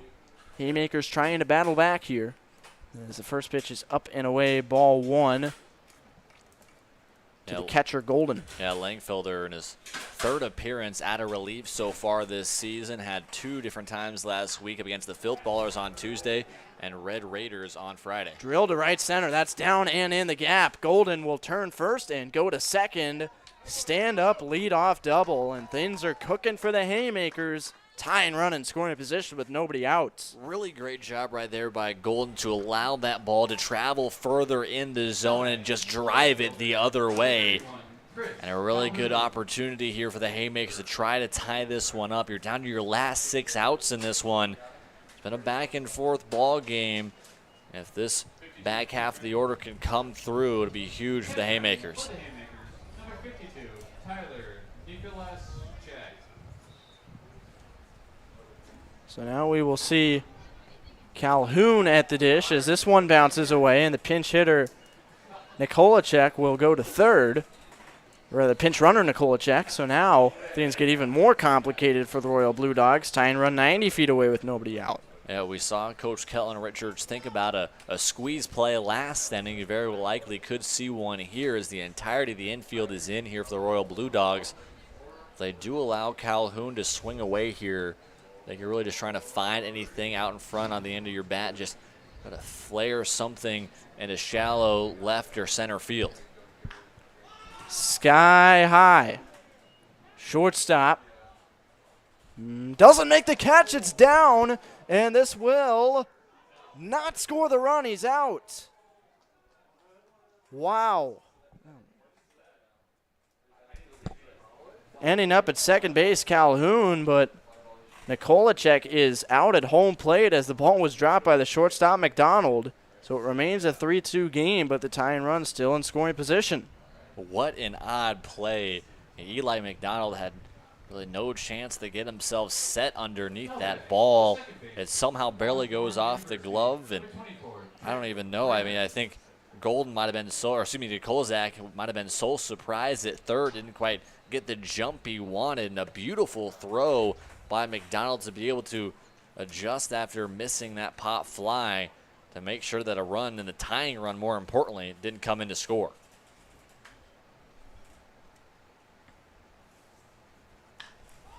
Now a sky-high fly ball from Brem.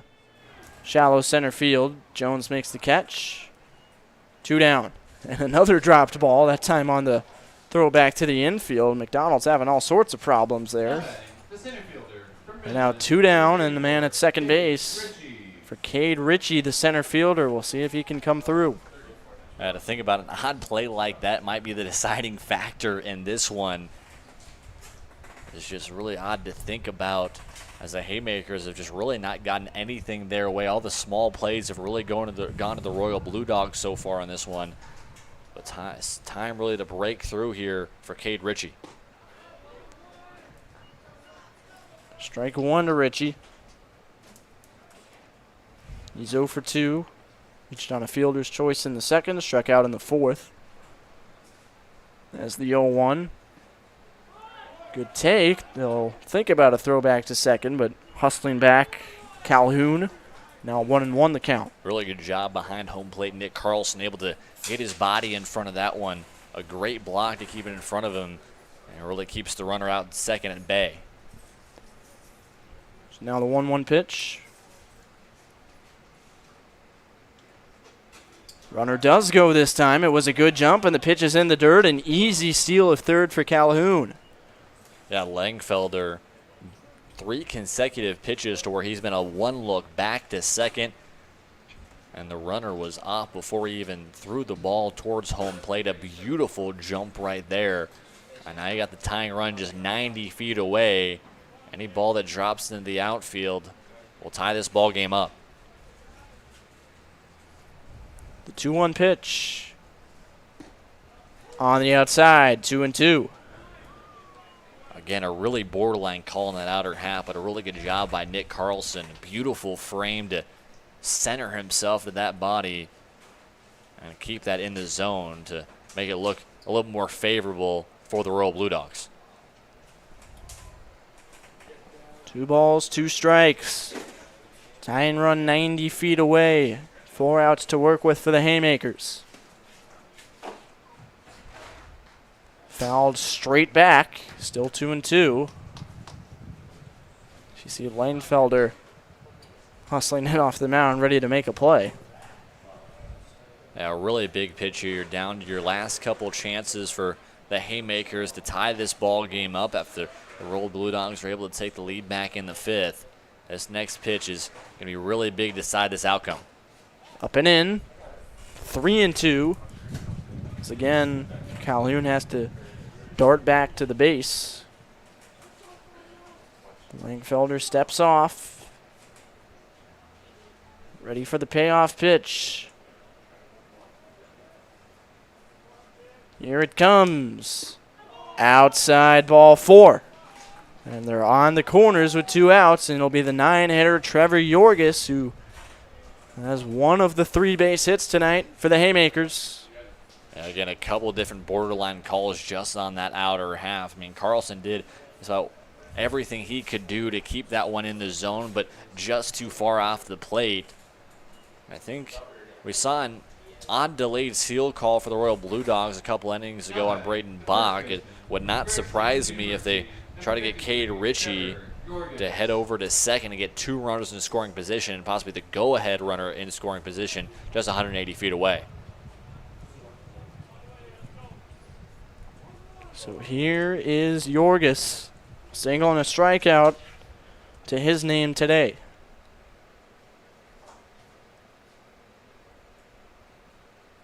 And he slaps this one into right. That is a base hit, and we are tied at 3.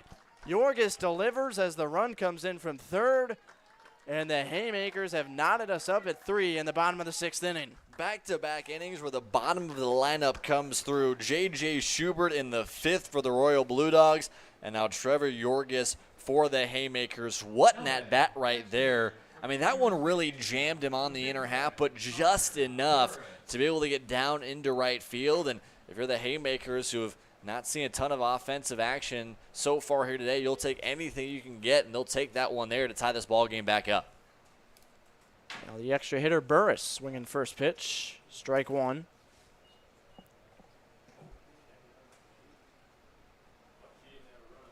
Ritchie at second, Yorgis at first. Productivity from the bottom third of the order here for the Haymakers. And I think either way here in the 6th, they're going to keep Langfelder in here for the Royal Blue Dogs to get this final out and hopefully keep this one at a tie ball game. Gets ahead 0-2.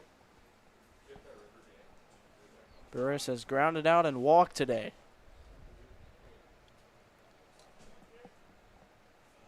And now he struck out.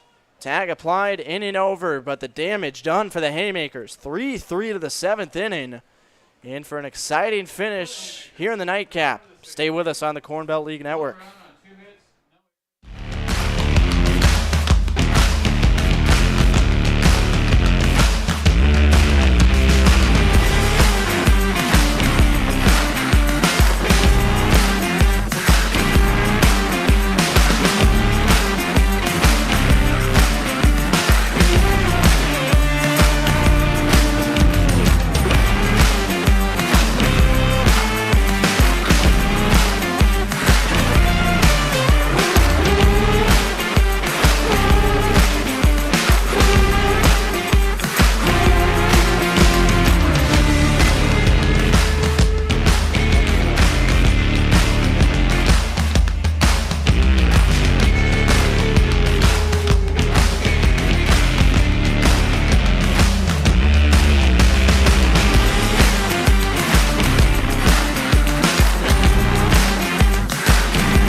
Is the score as we go to the top of the 7th inning. Zach Tanabe, the new pitcher for the Haymakers, as we'll have Josh Moore, the first baseman, at the dish. And he swings and misses for strike 1.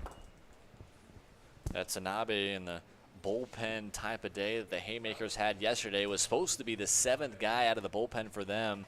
Coach Kellen Richards chose to go with just 6 after a strong 6th inning from a couple guys. And we'll see what Tanabe can do here in his first outing of the season. Slicer down the line goes foul. Quickly 0-2. Tanabe has seen some action at the plate. 2 for 5. Also a stolen base. Had a good day at the dish yesterday. 2 for 3 with that stolen base. But all about what he can do on the mound here as he fires the 0-2. And it's just outside. No, it gets the corner. Delayed strike 3 call from the home plate umpire. And Moore is set down looking.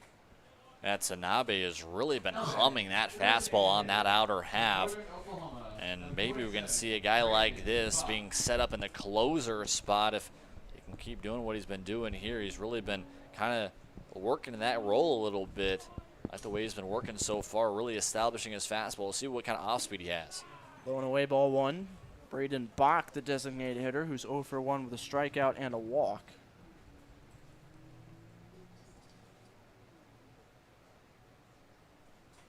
Here's the 1-0 pitch. Good take.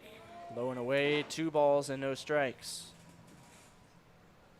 It's been back and forth. We've seen a couple different lead changes. It was 1-0 Blue Dogs in the first, and then 2-1 Haymakers after 3, and then back to 3-2 Blue Dogs after 5, and then a 6th inning game-tying single from Yorgis brings us to this position even at 3. Now the 2-1. Lays off, but it doesn't matter. In the strike zone, good spot, and it's 2-2.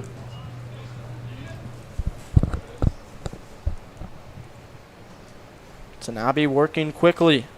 Here it comes. Reached out, one hopper to second. Brem will make the play in time, and a quick 2 outs for Zach Tanabe out of the pen. I like the way he's been able to work so far. Again, really in these first couple of weeks of the season, I think a lot of these coaching staffs are really trying to see who can be available in big spots, and Tanabe is really showing that he can be available in a tie ball game like this. Definitely not a guy that we've seen too many outings from, but really strong start so far. Let's see if he can get out of this 1-2-3. So now it is Nick Carlson, the catcher, taking a first pitch ball.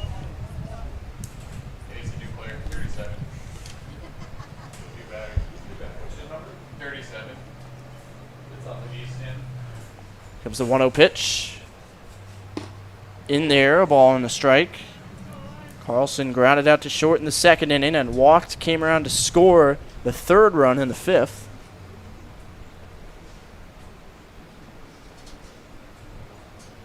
The 1-1.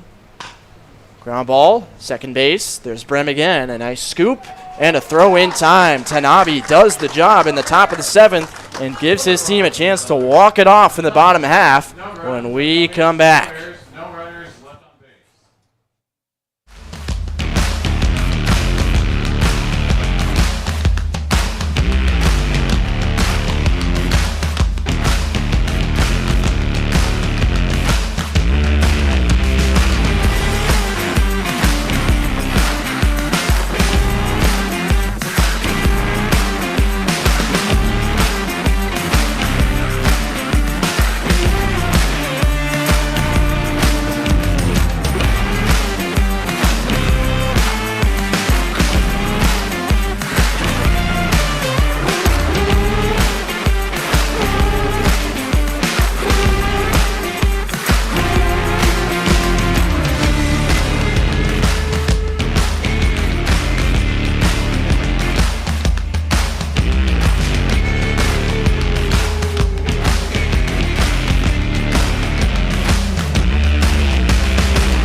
Ethan Lanefelder back for a 2nd inning of work.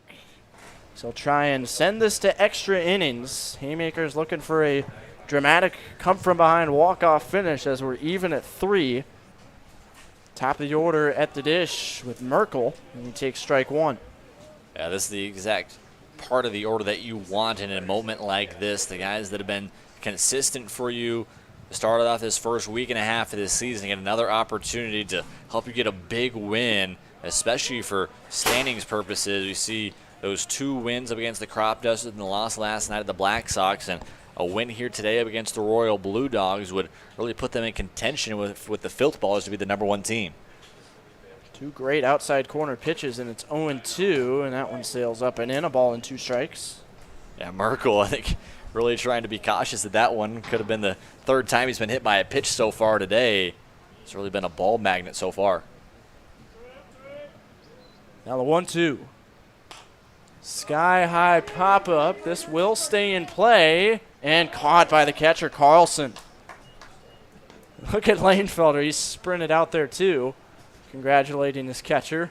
Hat came flying off basically right as he was leaving the mound, 1 down. Yeah, Langfelder wants to make sure that no way whatsoever he's going to get walked off tonight. He wants to make sure any play that could even be possibly toward him, he's going to make it. I think there is a flip side of that of, you got to understand that you can only control so much, but now it's really about just making sure that he can stay even with a guy like David Swanson, especially with both Dane Small and Jackson Trout right behind him. At a big piece of this order are trying to do some damage and walk this ball game off. Gets a sword swing and miss to start things off against Swanson, but then he ropes one into left, a base hit. So the winning run is on. He thinks about 2, but now darts back to first base. A well-struck single through the left side. Second hit of the game for Swanson. Yeah, really good job. Fastball in the inner half, and a really good job by Swanson just to be able to go out in front of that one and drive that into the 5-6 hole. And now you got a chance with a lot of speed, does Swanson. And talk about a big spot here for Dane Small after a home run in the first yesterday against the Black Sox. A big shot here for him could make him the hero here tonight. Small and then Trout, the guys you want up if you're the Haymakers. First pitch to Dane Small, off speed, finds the zone for strike 1. Now, I can't really tell if that's more of a split finger fastball or a changeup, but it really just comes straight down and then just drops out at the end. We've been fooling a couple of these hitters off, and definitely not what Small wanted at the start of the at-bat. Well, he has a knuckle curve and a split finger. I talked to him 2 weeks ago when we did media day, and he told me he's about a 70% of the time off-speed guy, so he loves to use it. This is Sky to the left side, but foul. 0-2 the count. Please return all foul balls to the first or third base dugout. And now, once again, you're at a piece in this order that can be so dangerous. If you're Langfelder right now, you don't want to give too much to Dane Small. You got multiple pitches to waste. And make sure that if you're going to get Small swinging, it better be out of the zone. 0-2 pitch, swing and a miss. He went upstairs, and Small went after it for strike 3. And now with 2 down, it'll be up to Jackson Trout, or else we're going to extras. Yeah, a lot of times that fastball upstairs on an 0-2 can really just be a setup pitch, but just stayed up enough to lighten up the eyes of Dane Small and get him to chase. And a really good job right now for Langfelder after giving up that single to bounce back and get the big strikeout. 2 down, Swanson at first, short lead, and a first pitch strike to Jackson Trout. Yeah, I think that was that split finger fastball right there. The knuckle curve has really had a lot more bite to it, to really away to righties. That split finger has been, I don't want to really say like a curveball, it just doesn't have that much consistent movement to where it's hard really to pick up. Pickoff move not successful, so still 0-1 on Trout. He's 0 for 3 today with a strikeout, ground out, and pop out.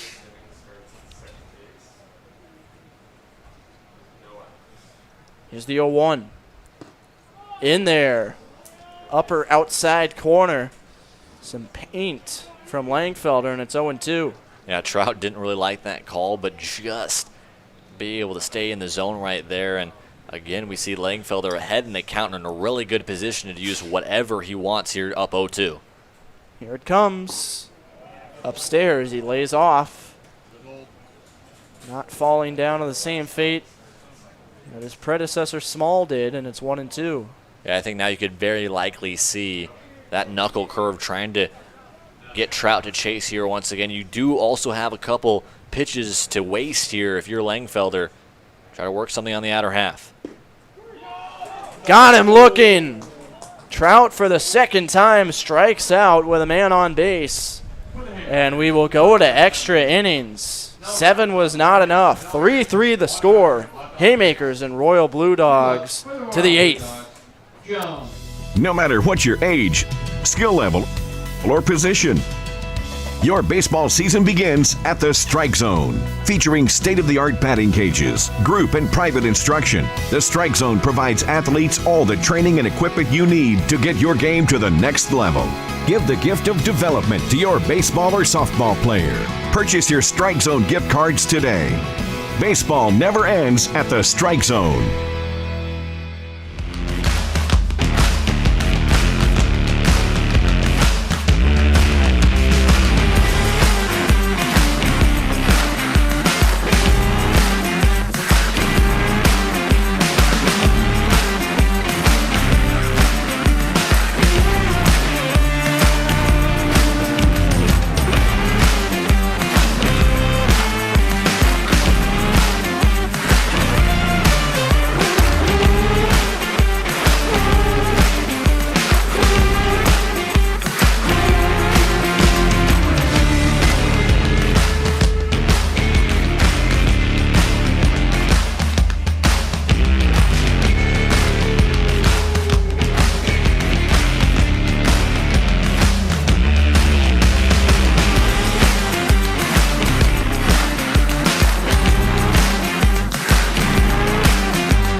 Back for the 8th inning here, 3-3 the score. We'll explain some rules here as we go into extra innings. This is following the same pattern of Major League Baseball in that we do have a runner at second on initial placement to begin each half inning.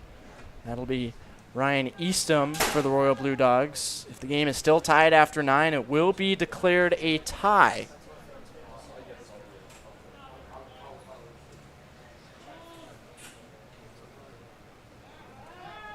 Tanabe back out there for a second inning of work. He pitched a flawless top of the 7th.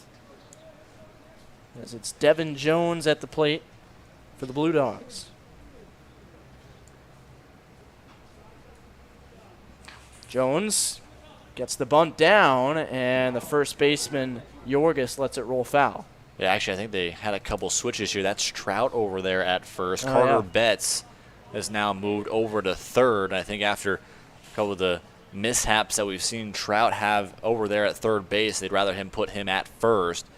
But this is an odd situation here. You have a lot of speed in Devin Jones. He's able to put a really good bunt down. He can even try to work it out for a base hit.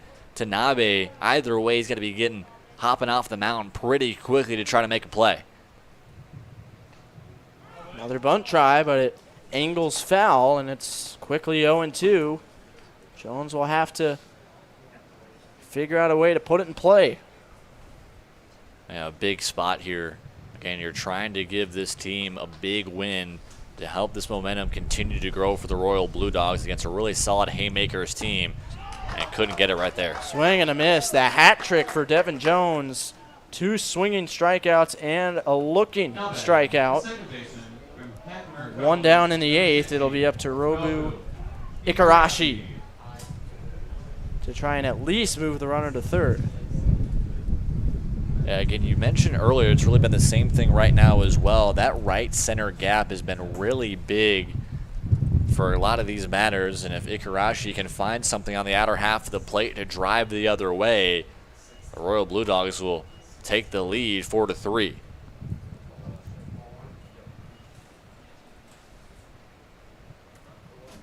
When a pitch fouled straight back. That was loud. It hit one of those metal poles, and it's 1-1. Yeah, again, Tanabe has just really been forcing that fastball up and in. A lot of times these batters, he has had no fear of going straight at all of the 6 batters he's faced so far. And I think, again, it's been the last 2 nights for the Haymakers who can really step up for this team. And Tanabe, at least so far, is showing he can work in big spots like this.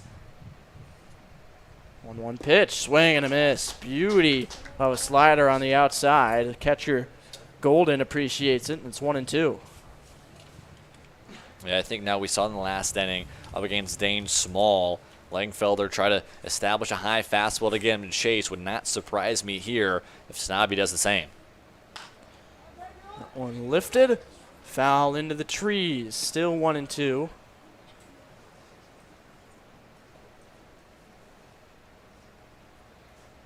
I think if you're Tanabe and trying to get these last 2 outs here in the 8th, if you can do this, it just puts immense pressure on the Royal Blue Dogs. Especially, you're a walk-off away from ending this ball game. I think if you're the Royal Blue Dogs right now, you need to at least put some kind of pressure on Tanabe right now. He's really had his foot on the gas pedal the entirety of the last 2 innings. And the Blue Dogs have just not been able to adjust that fastball. 1-2, swing and a miss. Off speed in the left-hand batter's box again, and another swinging strikeout. Tanabe is on fire. 5 up, 5 down in the 7th and the 8th. 3 strikeouts, and each and every one of them has gotten the hitter guessing. And that's how really pitch sequencing can be so important for a lot of different guys. You can see that fastball, then you maybe guess another slider in the outer half to end off the at-bat. But he got Ikarashi really thinking that was a fastball, and it just dipped out of the entire batter's box, out of the lefty's batter's box right there. So again, a really good job by Tanabe to just keep firing it in there and mix his pitches really well so far. Low ball 1 to J.J. Schubert, the right fielder. On the 1-0 pitch, popped back foul again. Count even at 1-1. Tanabe has seemingly been ahead of every single hitter. And a key difference in keeping the hitters off balance, not getting those confident swings and balls put in play, as this is fouled straight back. And here we go again, 1-2, chance to strike out the side. It seems like no hitter has been comfortable in the box up against Tanabe so far. I think, again, you really have the entirety of your arsenal to go with here on the 1-2. We'll see if you can put something on the outer half, or if he wants to go fastball upstairs. Here comes the 1-2. Outside, good take on a fastball from J.J. Schubert. Now 2 balls, 2 strikes. That's a really good take right there. I mean, you're doubting if you're the hitter in the batter's box right there that Tanabe's going to really give you anything in the zone. And now a chance here to try to find some kind of mistake from Tanabe. Swing and a miss. The slider again, and the throw to first in time. Tanabe with a masterful job in the 7th and the 8th. 6 up, 6 down with 4 swinging strikeouts. And another chance for the Haymakers to walk it off in the bottom of the 8th when we come back.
Bottom of the 8th inning at J.J. Isaacson Field in Omaha. It's the Royal Blue Dogs 3 and the Haymakers 3.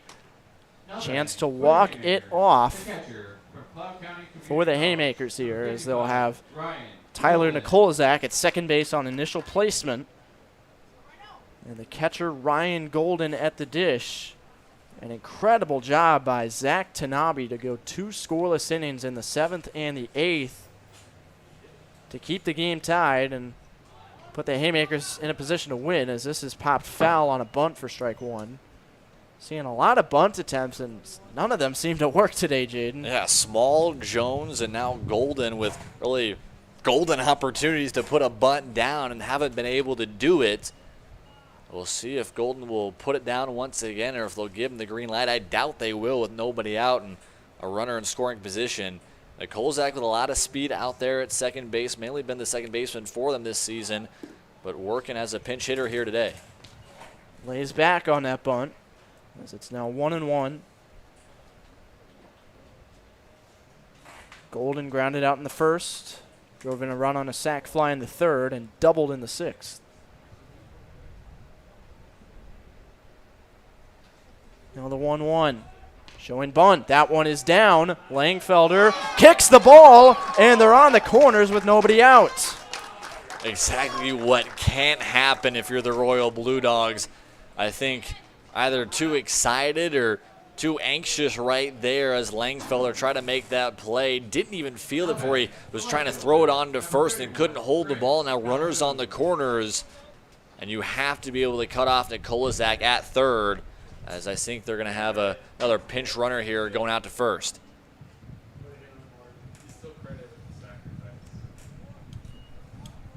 Indeed, it will be a pinch runner. That'll be number 35, Connor Filer. And they're not even going to think intentional walk about Cahoon. The second baseman from Washburn University. So now they're all loaded up. This would be the escape of a lifetime here if Langfelder can get out of this thing. He's got to deal with Trenton Brem with the bases juiced and nobody out. Inside, it hit him, and the game is over. A walk-off hit by pitch, and in 8 innings, the Haymakers come out on top. They win it 4-3 and improve their record to 3-1. A come-from-behind win. Yeah, we saw a walk-off hit by pitch in our first game of the season on opening day here at Seymour Smith. And an odd way to end it, but still a win nonetheless for the Haymakers. We talked so much about how this game was going to be a momentum booster for either side that was able to win this. The Royal Blue Dogs trying to work after back-to-back wins. The Haymakers trying to answer back after a loss last night, but a really good job to really keep themselves in these games where the Haymakers, a lot of things didn't go their way throughout the really first 7 innings of this one, but a really strong closing outing from Zachary Tanabe to keep the game tied at 3 apiece, and a big inning for the Haymakers, able to walk it off in the 8th. So the home team wins both games. Blue Dogs will be in action tomorrow night going up against the Bombers, and the Haymakers tomorrow against the Red Raiders. We will be right back with our player of the game coming up next.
back here at J.J. Isaacson Field. A 4-3 walk-off win in extra innings as the Haymakers take down the Royal Blue Dogs. And I'm here with the player of the game, the Hawaiian hurler, Zach Tanabe. What an effort, man.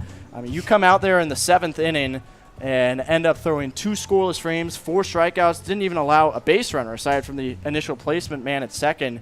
And when you go out there in the 7th, I mean, what are you feeling, man? That's a pretty pressure-packed situation. You know, just a big spot and just have my pitches working and throw strikes, really. That's about it. Yeah, so what was working for you? It looked like a lot of swinging strikes, getting a lot going on that off-speed down and away to righties. Yeah, What'd you like from your stuff? A lot of fastballs just to get ahead, then sliders to try to get the swings and misses. But the big pitch that worked for me tonight was a curveball.